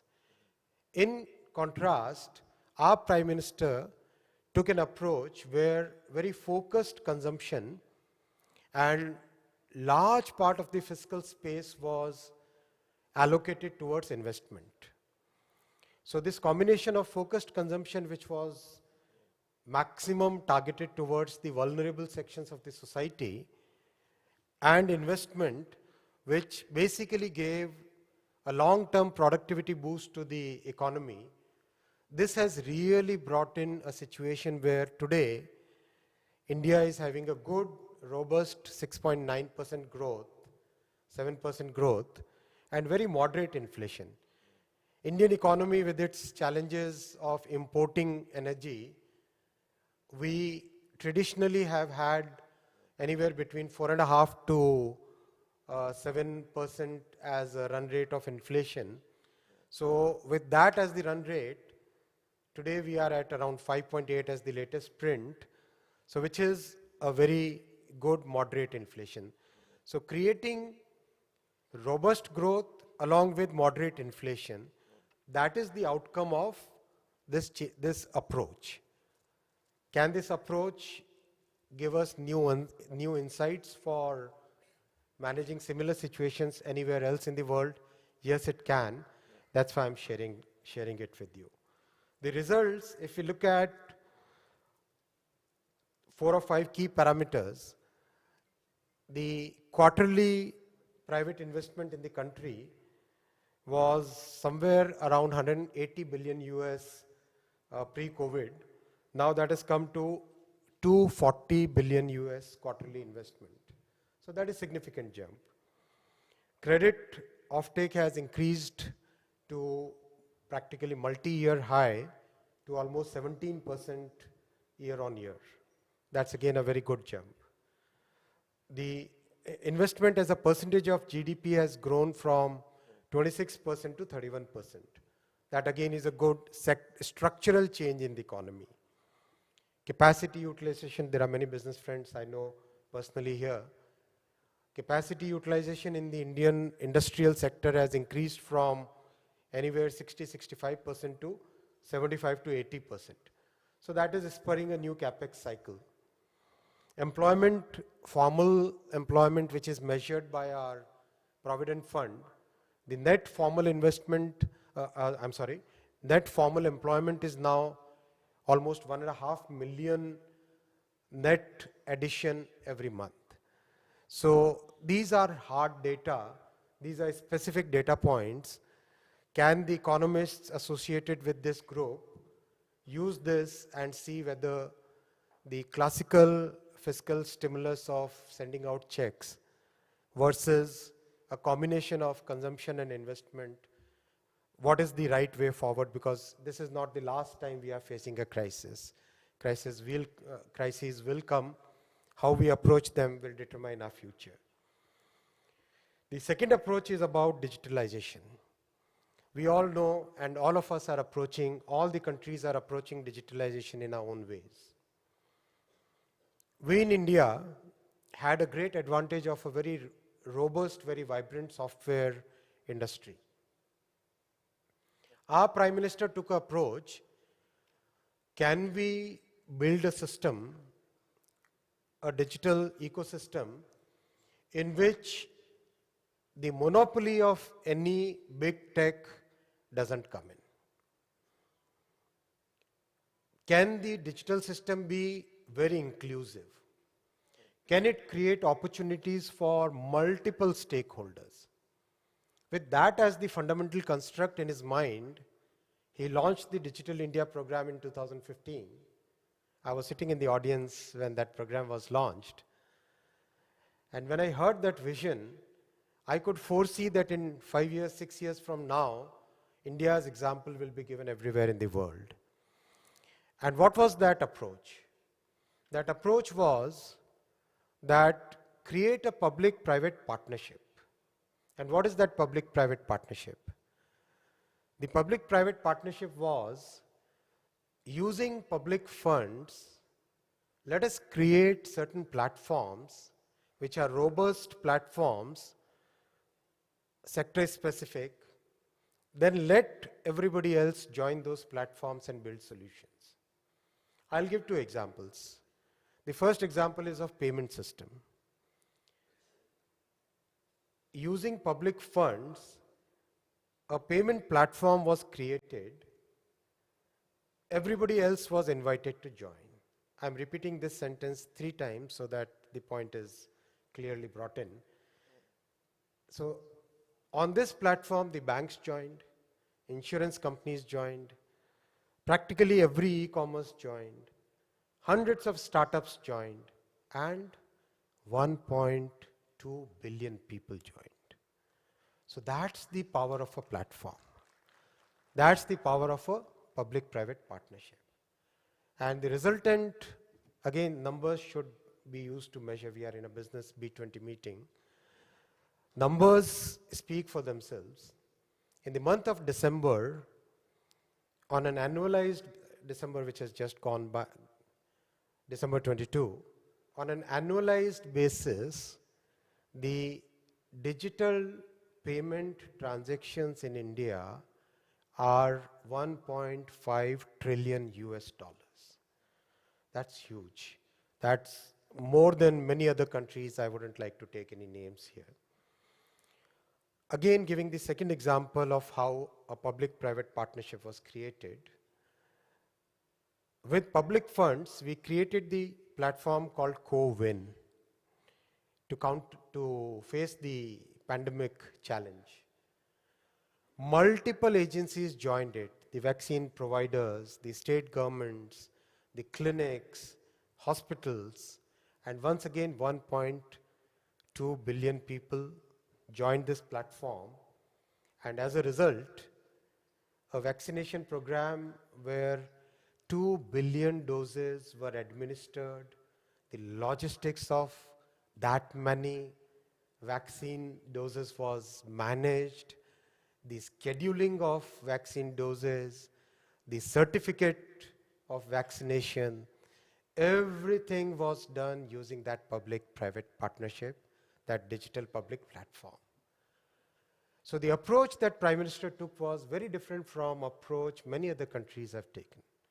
The approach is to use public funds to create a robust platform and let everybody join that platform.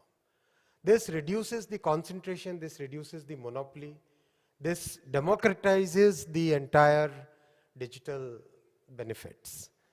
It is very inclusive approach, it is very democratic approach, and it's very sustainable long-term approach. I will not repeat the sentence fourth time. Thank you for being so patient. This approach has led us to what we call India Stack. You might have heard this name quite often. In 1.5 sentences, India Stack is a set of open APIs and public digital goods. Individually, they are very powerful in themselves, but when you put all of them together, you can create robust digital solutions which can solve population scale problems. That is India Stack. And our Honorable Prime Minister has authorized us to say that this India Stack is today offered to the entire world as our contribution, as India's contribution in a spirit of public service. Please feel free to use it. Feel free to approach. We have a proper website and everything is there. And our B20 Secretariat will be very glad to assist you in this. Thank you. And third approach is towards regulation. Digital economy has its own very complex challenges. Regulation that we saw in the industrial age or in the age preceding this digital age was built around certain principles which, in our opinion, do not hold true in the digital economy. For example, I'll take 2 examples here. The right of privacy, protecting personal data, the approach that the world was following was the GDPR approach. It's a great, very robust, time-tested, tested across multiple economies over many years now. What has been the experience? The experience has been, it's great when you are looking at purely at the protection of personal data. It's very good, very strong, very robust. On the opposite side, on the other hand, it has a huge pushback against innovation. So can we create a template which is very good for individual rights, very good for the society that we are living in, very important from the perspectives that we have in today's society, Simultaneously, it gives a big boost to innovation. It's not an easy task to do because every step that we take on one side will be detrimental to other side. And if we try to promote this, this goes down. And if we promote this, this goes down. So again, our Prime Minister took a very pragmatic approach. His point was that India today is the third largest innovation ecosystem, where we have more than 100 unicorns, more than 84,000 registered startups. Can we create a system in which individual rights, society's needs, and innovation requirements, all the three can be managed? Why I said society's needs is, we in India are a family-oriented society. Many Western democracies are individual-oriented societies. We are very, very family-oriented society. So can we have our societal imperatives, individual imperatives, and innovation requirements, balance the three together, and create a law? And that's how we came up with the data, we call it Digital Personal Data Protection Bill. It is uploaded, and so far we have interacted with multiple internal and external shareholders, stakeholders, and the feedback has been excellent. Recently at Davos, some of the very big thought leaders, very important thought leaders, please don't mind if I sound a bit, okay, I'll not say it. Let me not say it. But without taking any names, one of the major thought leaders said that yes, this is the right template which world should now adopt. So that is the kind of appreciation this bill is now getting. The second, again, a similar bill was about telecom, because telecom is today the gateway to digital world. I'm running against the promised time. My apologies for that. Again, we have followed a very pragmatic approach under Prime Minister's leadership. He has given a very clear mandate that everything, implementation of the law should be digital. All dispute resolution should be online. So the approach has to be technology agnostic. Approach has to be something which will hold good for at least as technology keeps changing, we should not be going back to the parliament again and again. So that is the approach towards regulation, which is a balance of society and individual rights with innovation, with equal emphasis to the both. The fourth point was approach to new technologies. Again, Prime Minister's mandate is whatever new technologies that we develop, we have to look at a public-private partnership approach. Because, as we all know from the business world, there are certain risks which are best taken by the government, and there are certain risks which are best allocated to the private sector. How pragmatic is the risk allocation will determine the success of the project. If the project is skewed towards, if the risks are skewed towards the private sector, quite likely that private sector partner will become bankrupt after a while. So no point in creating structures where government takes off every responsibility or private sector takes off every responsibility and put the entire responsibility on the other partner. So with that approach and that mandate, we took up many projects in the country.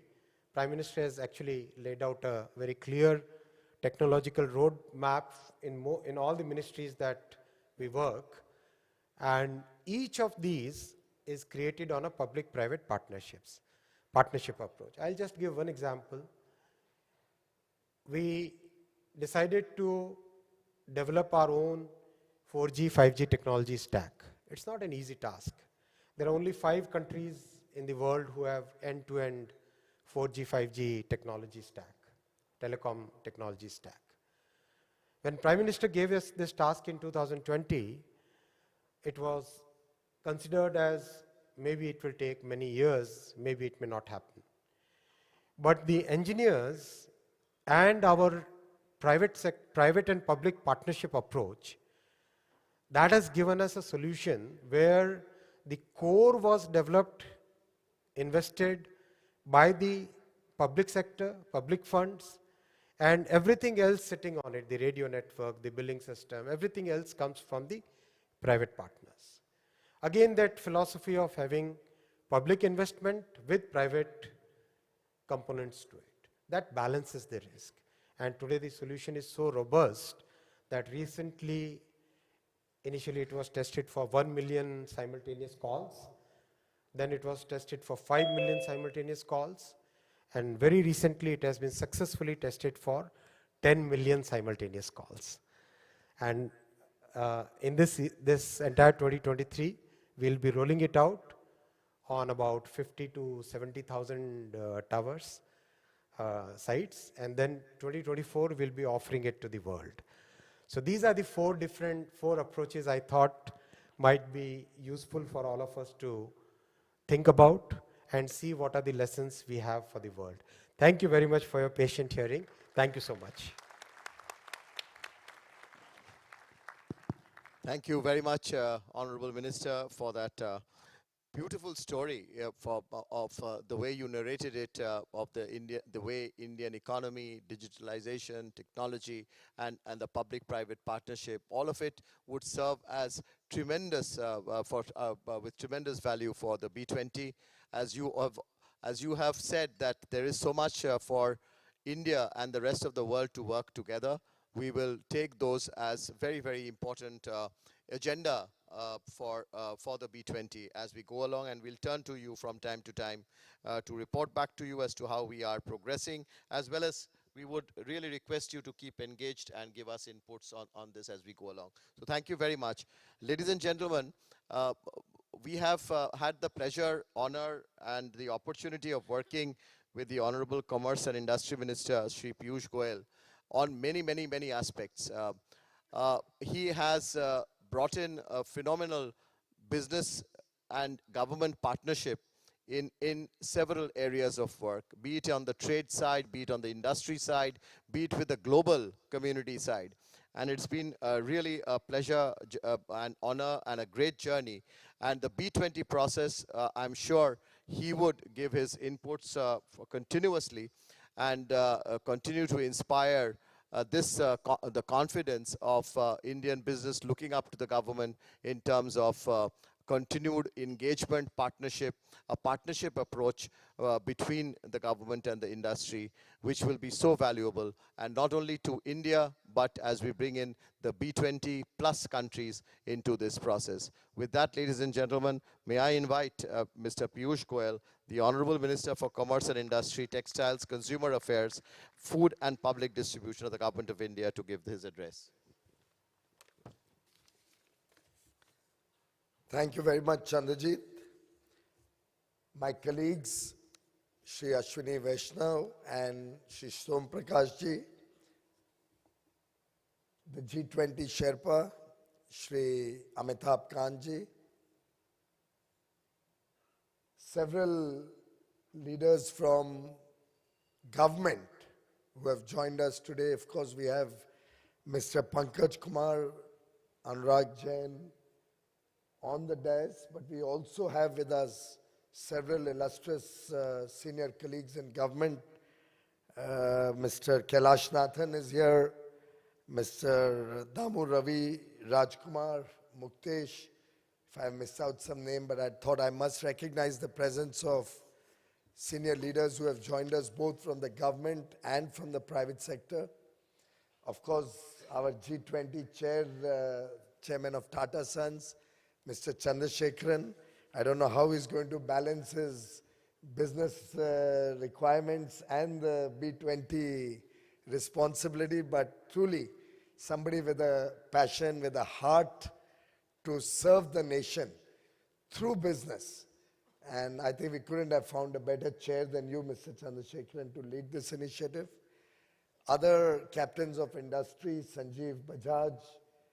We have with us many who are in the room here. And I was wondering whether if I start taking names, it just goes on and on. We have Sanjeev Puri, Harshpati Singhania, Mr. Narendran. We have our vaccine ladies, Suchitra. We have the Chris, Kamal, Kalyani trio of Ks over here. I can actually see so many friends in the room that instead of taking everybody's name, I must thank you all for your participation in this very important Inception meeting. I have a colleague with whom I've worked right since 2014, who was formerly the USTR, Mr. Mike Froman, who's also with us today. I'd like to recognize his presence. Lord Leicester has made it from UK, and several other distinguished ambassadors, government representatives from other world countries, very distinguished captains of industry, both from the Indian industry and international companies, friends from the media, distinguished ladies and gentlemen. At the outset, I'd like to share with you that the Honorable Chief Minister, who was to be with us, had a bereavement in the family and is unable to join us. On behalf of all of us, we convey our condolences to the family, to the Chief Minister, and pray that the departed soul rests in peace.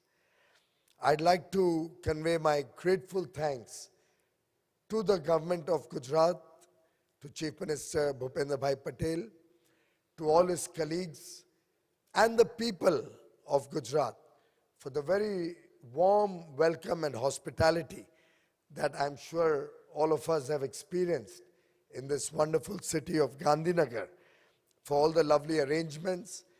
And it's very appropriate that we are kickstarting the B20 process in Gujarat, in Gandhinagar. It's a perfect place to start a business engagement, because business, in a way, runs in the veins of every Gujarati. If I may use a colloquial Gujarati terminology, I'll translate it for our friends from abroad. But when you meet any person from Gujarat, he will say, "Ama dhando su thai." What will be the business potential of this? What money can be made out of this?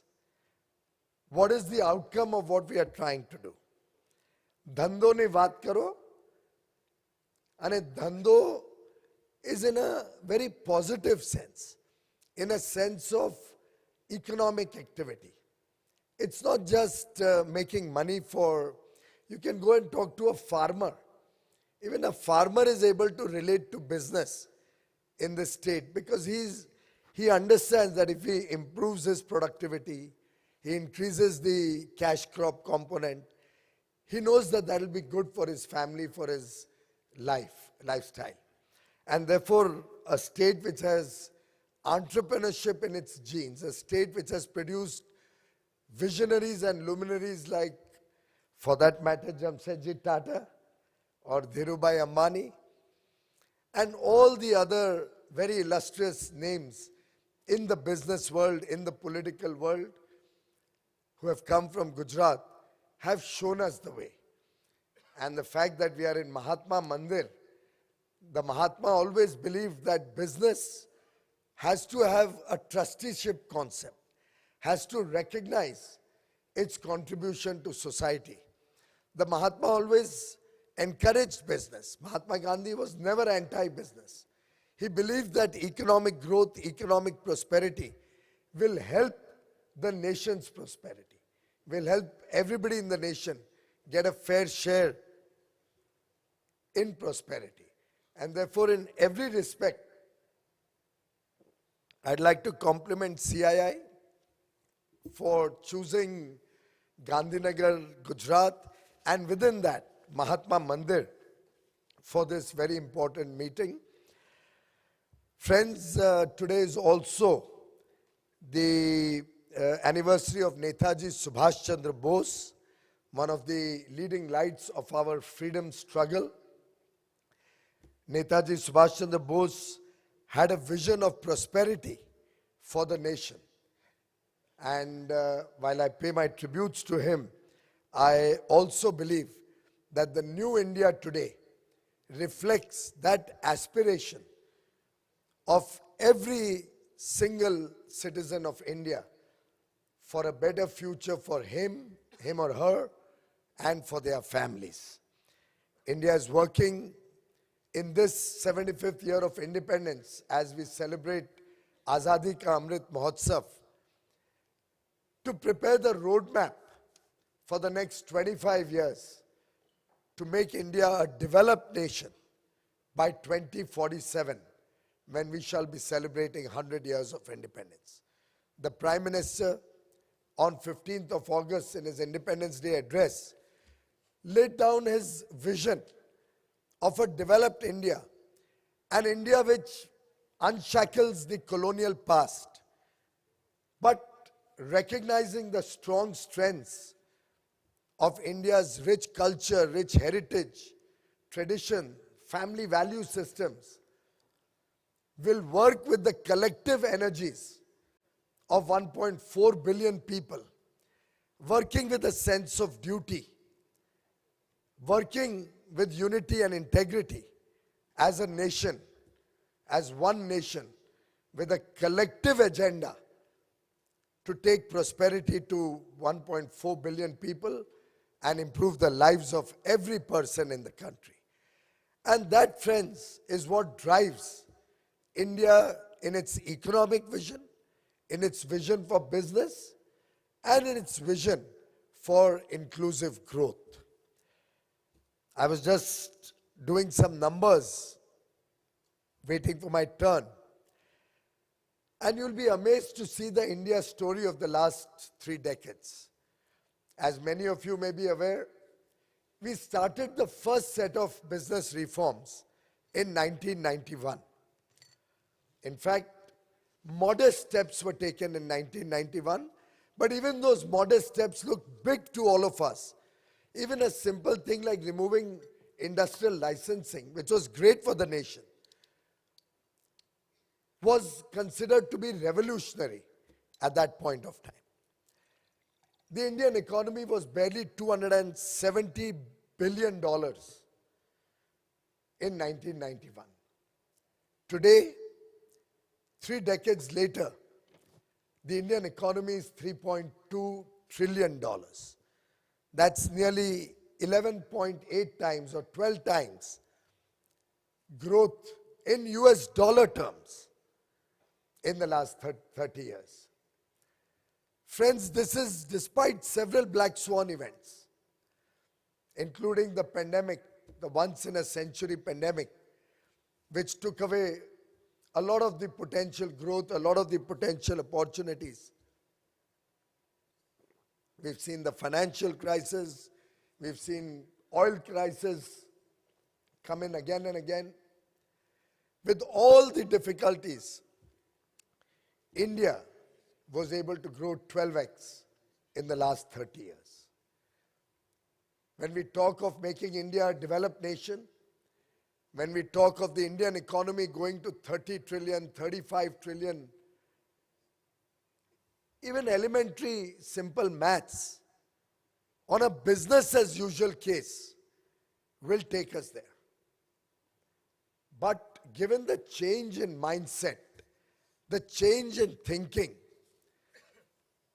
the transformational steps taken to develop infrastructure in the country, to improve the levels of integrity in every sphere of life in the country, the focused efforts to have inclusive growth for every section of society without discrimination, reaching the remotest corners of India, right up to the tribal and indigenous population benefiting from economic prosperity, and the international outlook that Prime Minister Modi has brought to the table.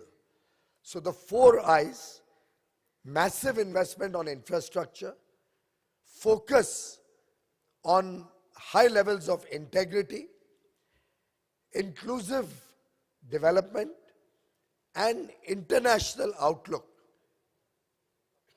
will actually add tremendous wings to help the Indian economy possibly do even better than the numbers on a business as usual case. India today, as was mentioned by earlier speakers, has adopted innovation. We have an inspiring, very decisive leadership. And we have been able to instill huge aspirations in every single young person born in this country.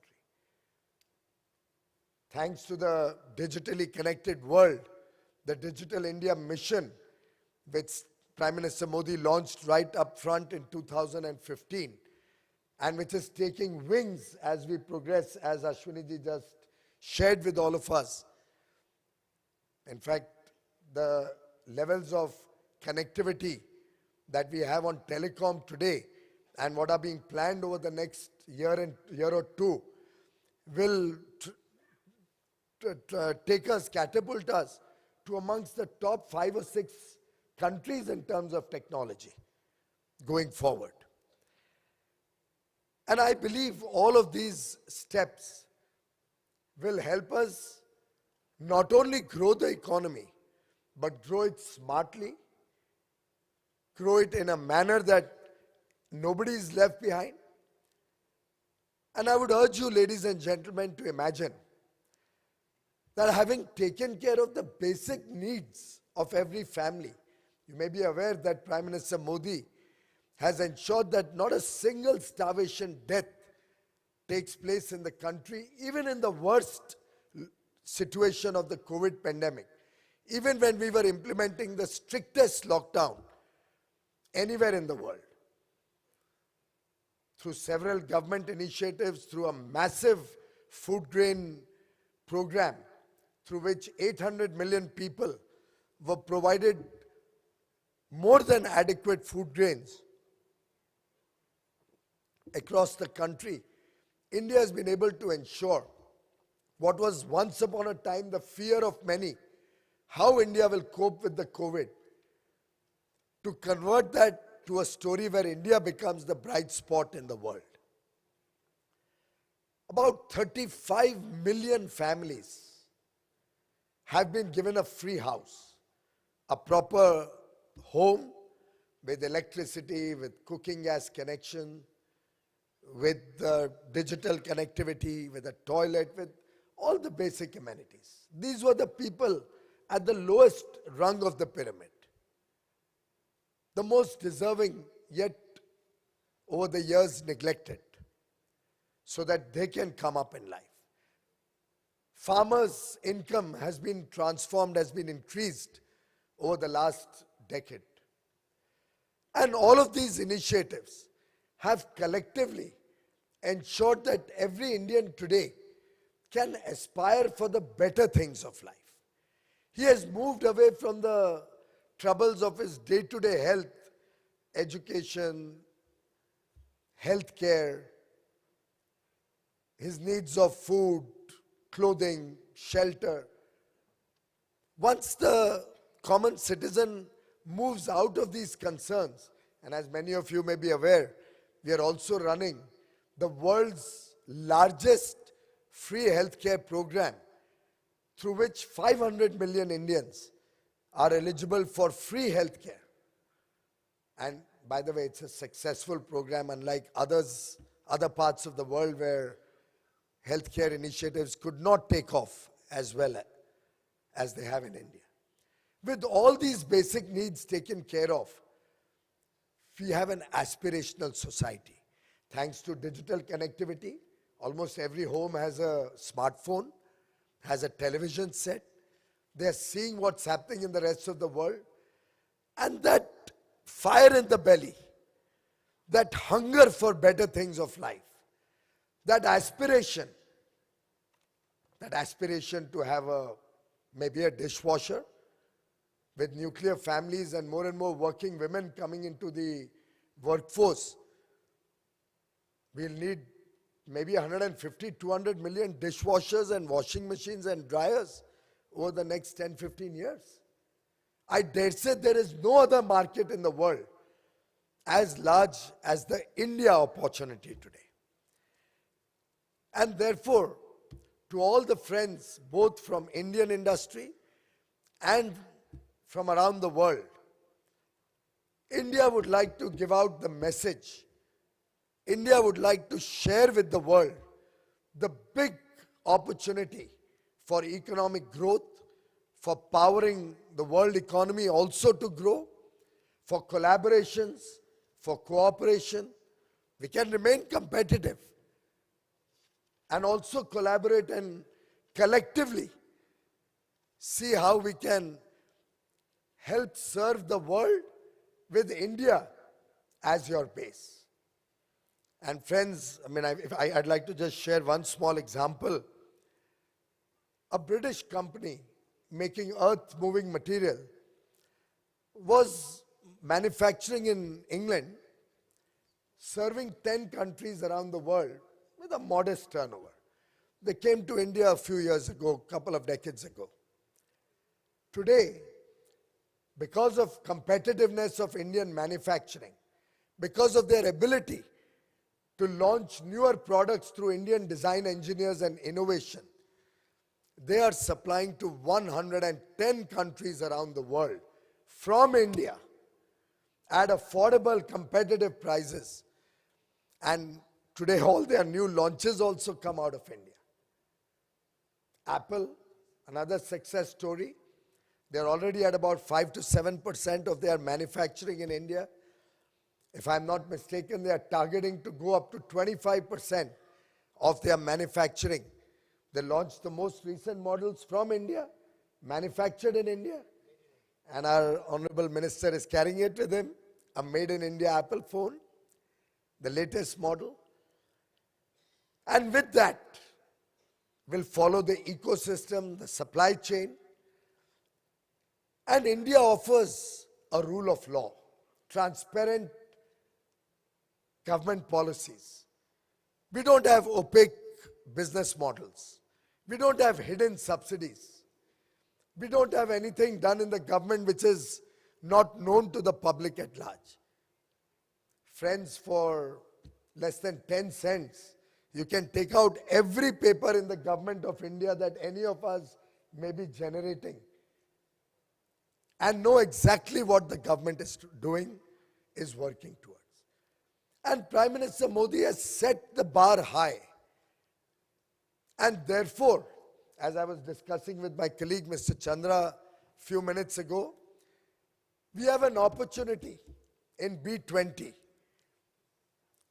as we work together, and Ashwini ji has rightly shared Prime Minister Modi's vision of being a responsible global citizen, be it in the sphere of climate change, be it in the sphere of making available all these digital goods for public use across the world, digital public infrastructure which can help the world and other less developed or developing nations also go up the development ladder much faster.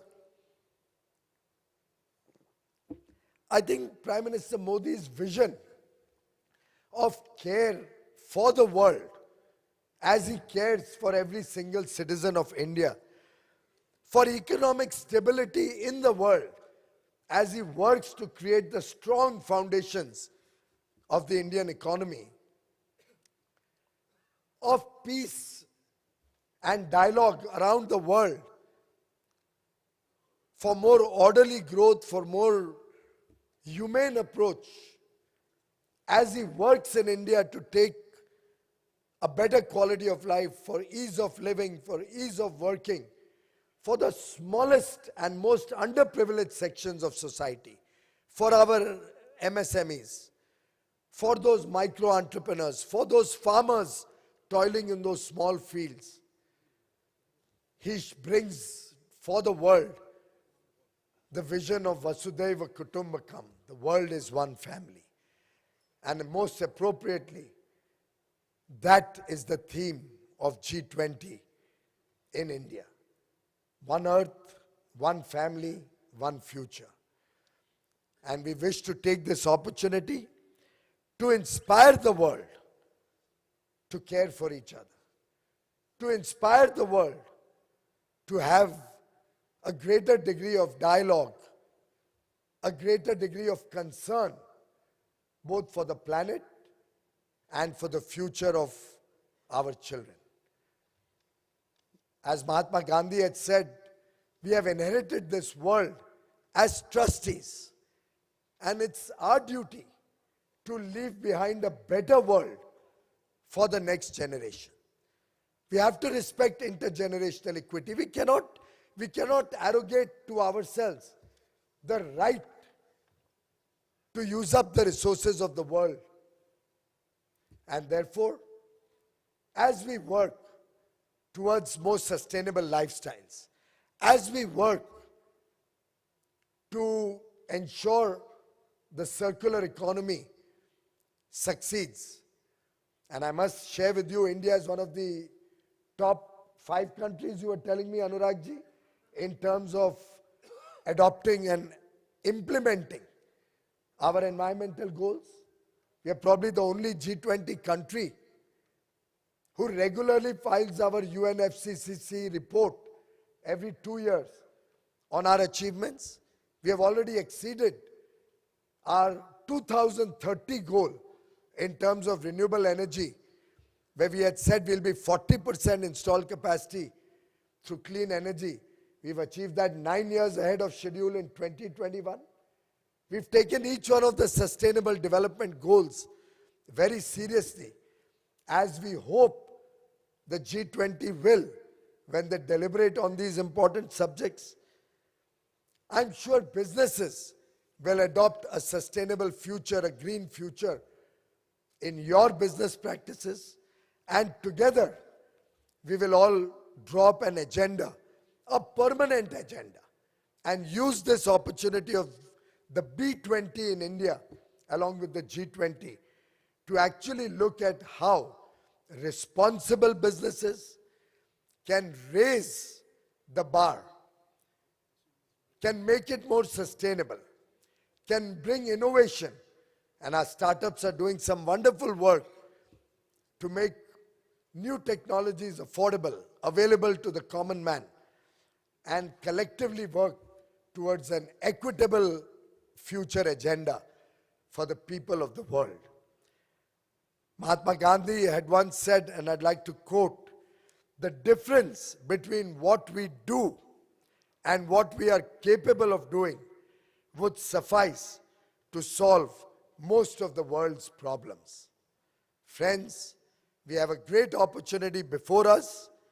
We have a great opportunity, as Prime Minister Modi often tells us, to work in collaboration with each other. And as each one of us works together, as each one of us takes one step forward, the world will take 7 billion steps forward. And that, friends, will drive the world to make it a better place to live in. I am indeed delighted that the B20 has taken off to this wonderful start on this beautiful morning in Gandhinagar. I wish the B20 well in all its efforts and work in the coming months, so that by August we have a robust framework on which, from India, a message goes to the world, a message of responsibility, a message of care and concern, a message of togetherness and oneness, a message that we will all work together for a better future for our children. Thank you very much.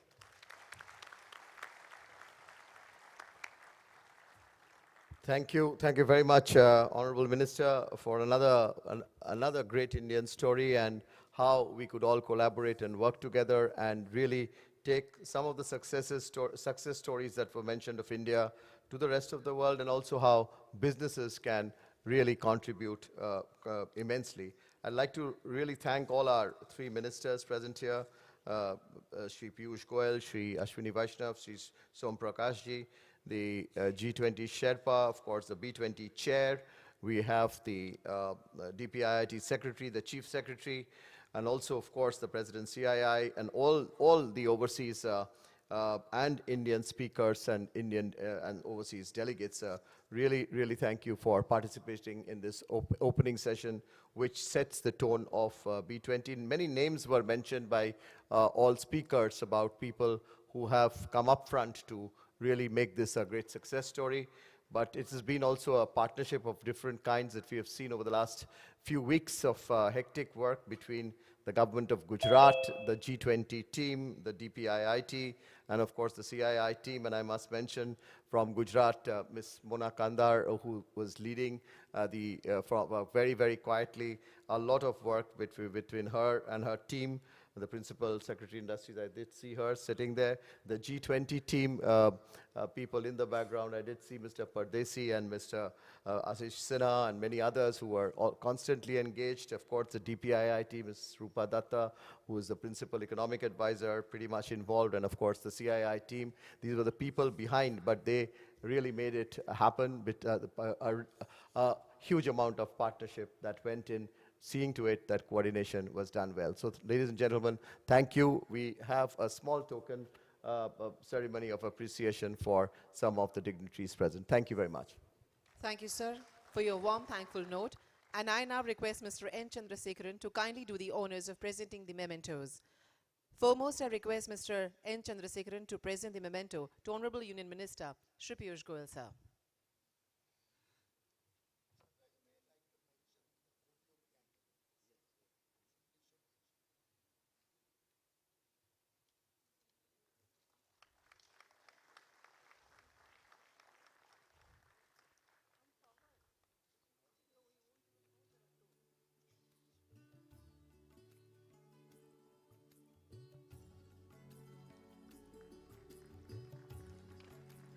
Will request to present the memento to Honorable Union Minister Shri Ashwini Vaishnav.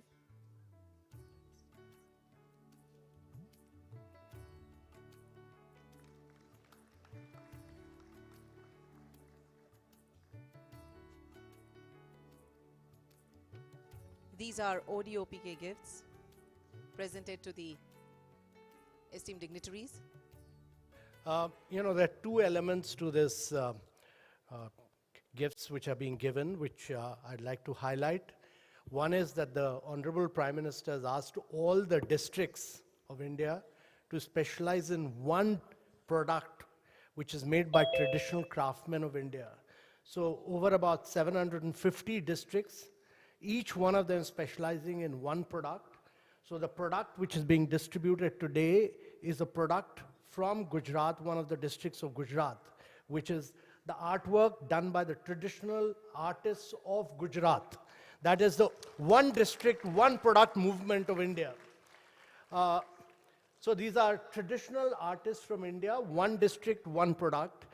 Those of you who are staying in the Leela can see the work which is being done by the artists at the Leela Hotel itself. The second big story is that 2023 is the year of millets.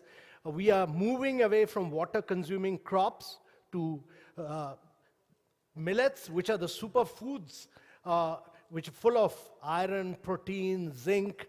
And this year, every single meal that we are doing during G20, every single gift that we are giving comprises of millets. So millets will form a very, very integral part. This is about making a behavioral change to the lives and citizens of the world.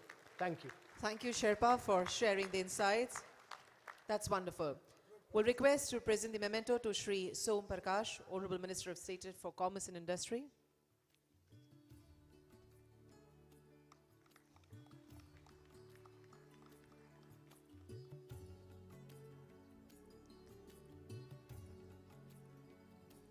Next, we'll request you to present to Shri Amitabh Khan. Yeah. Okay. Next to Shri Pankaj Kumar.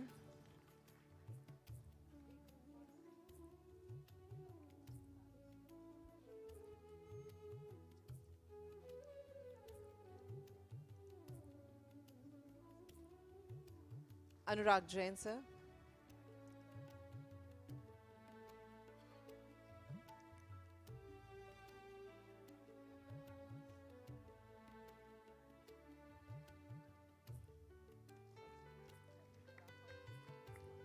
Chandrajit Banerjee, sir.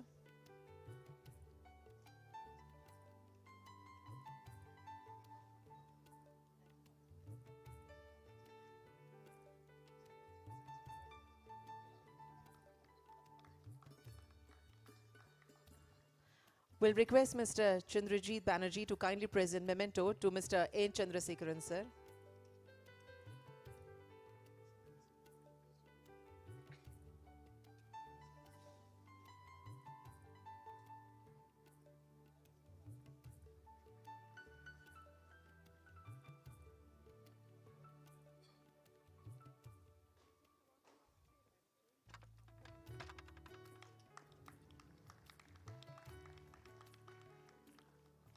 We thank all the esteemed dignitaries on the dais for their august presence and kindly request you to step forward for a group photograph.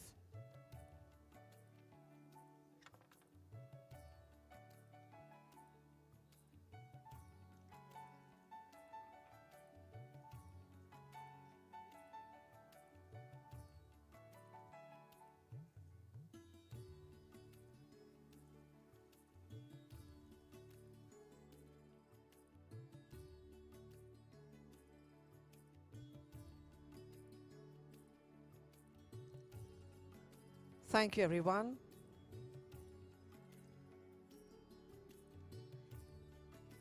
It was indeed to have you all over here.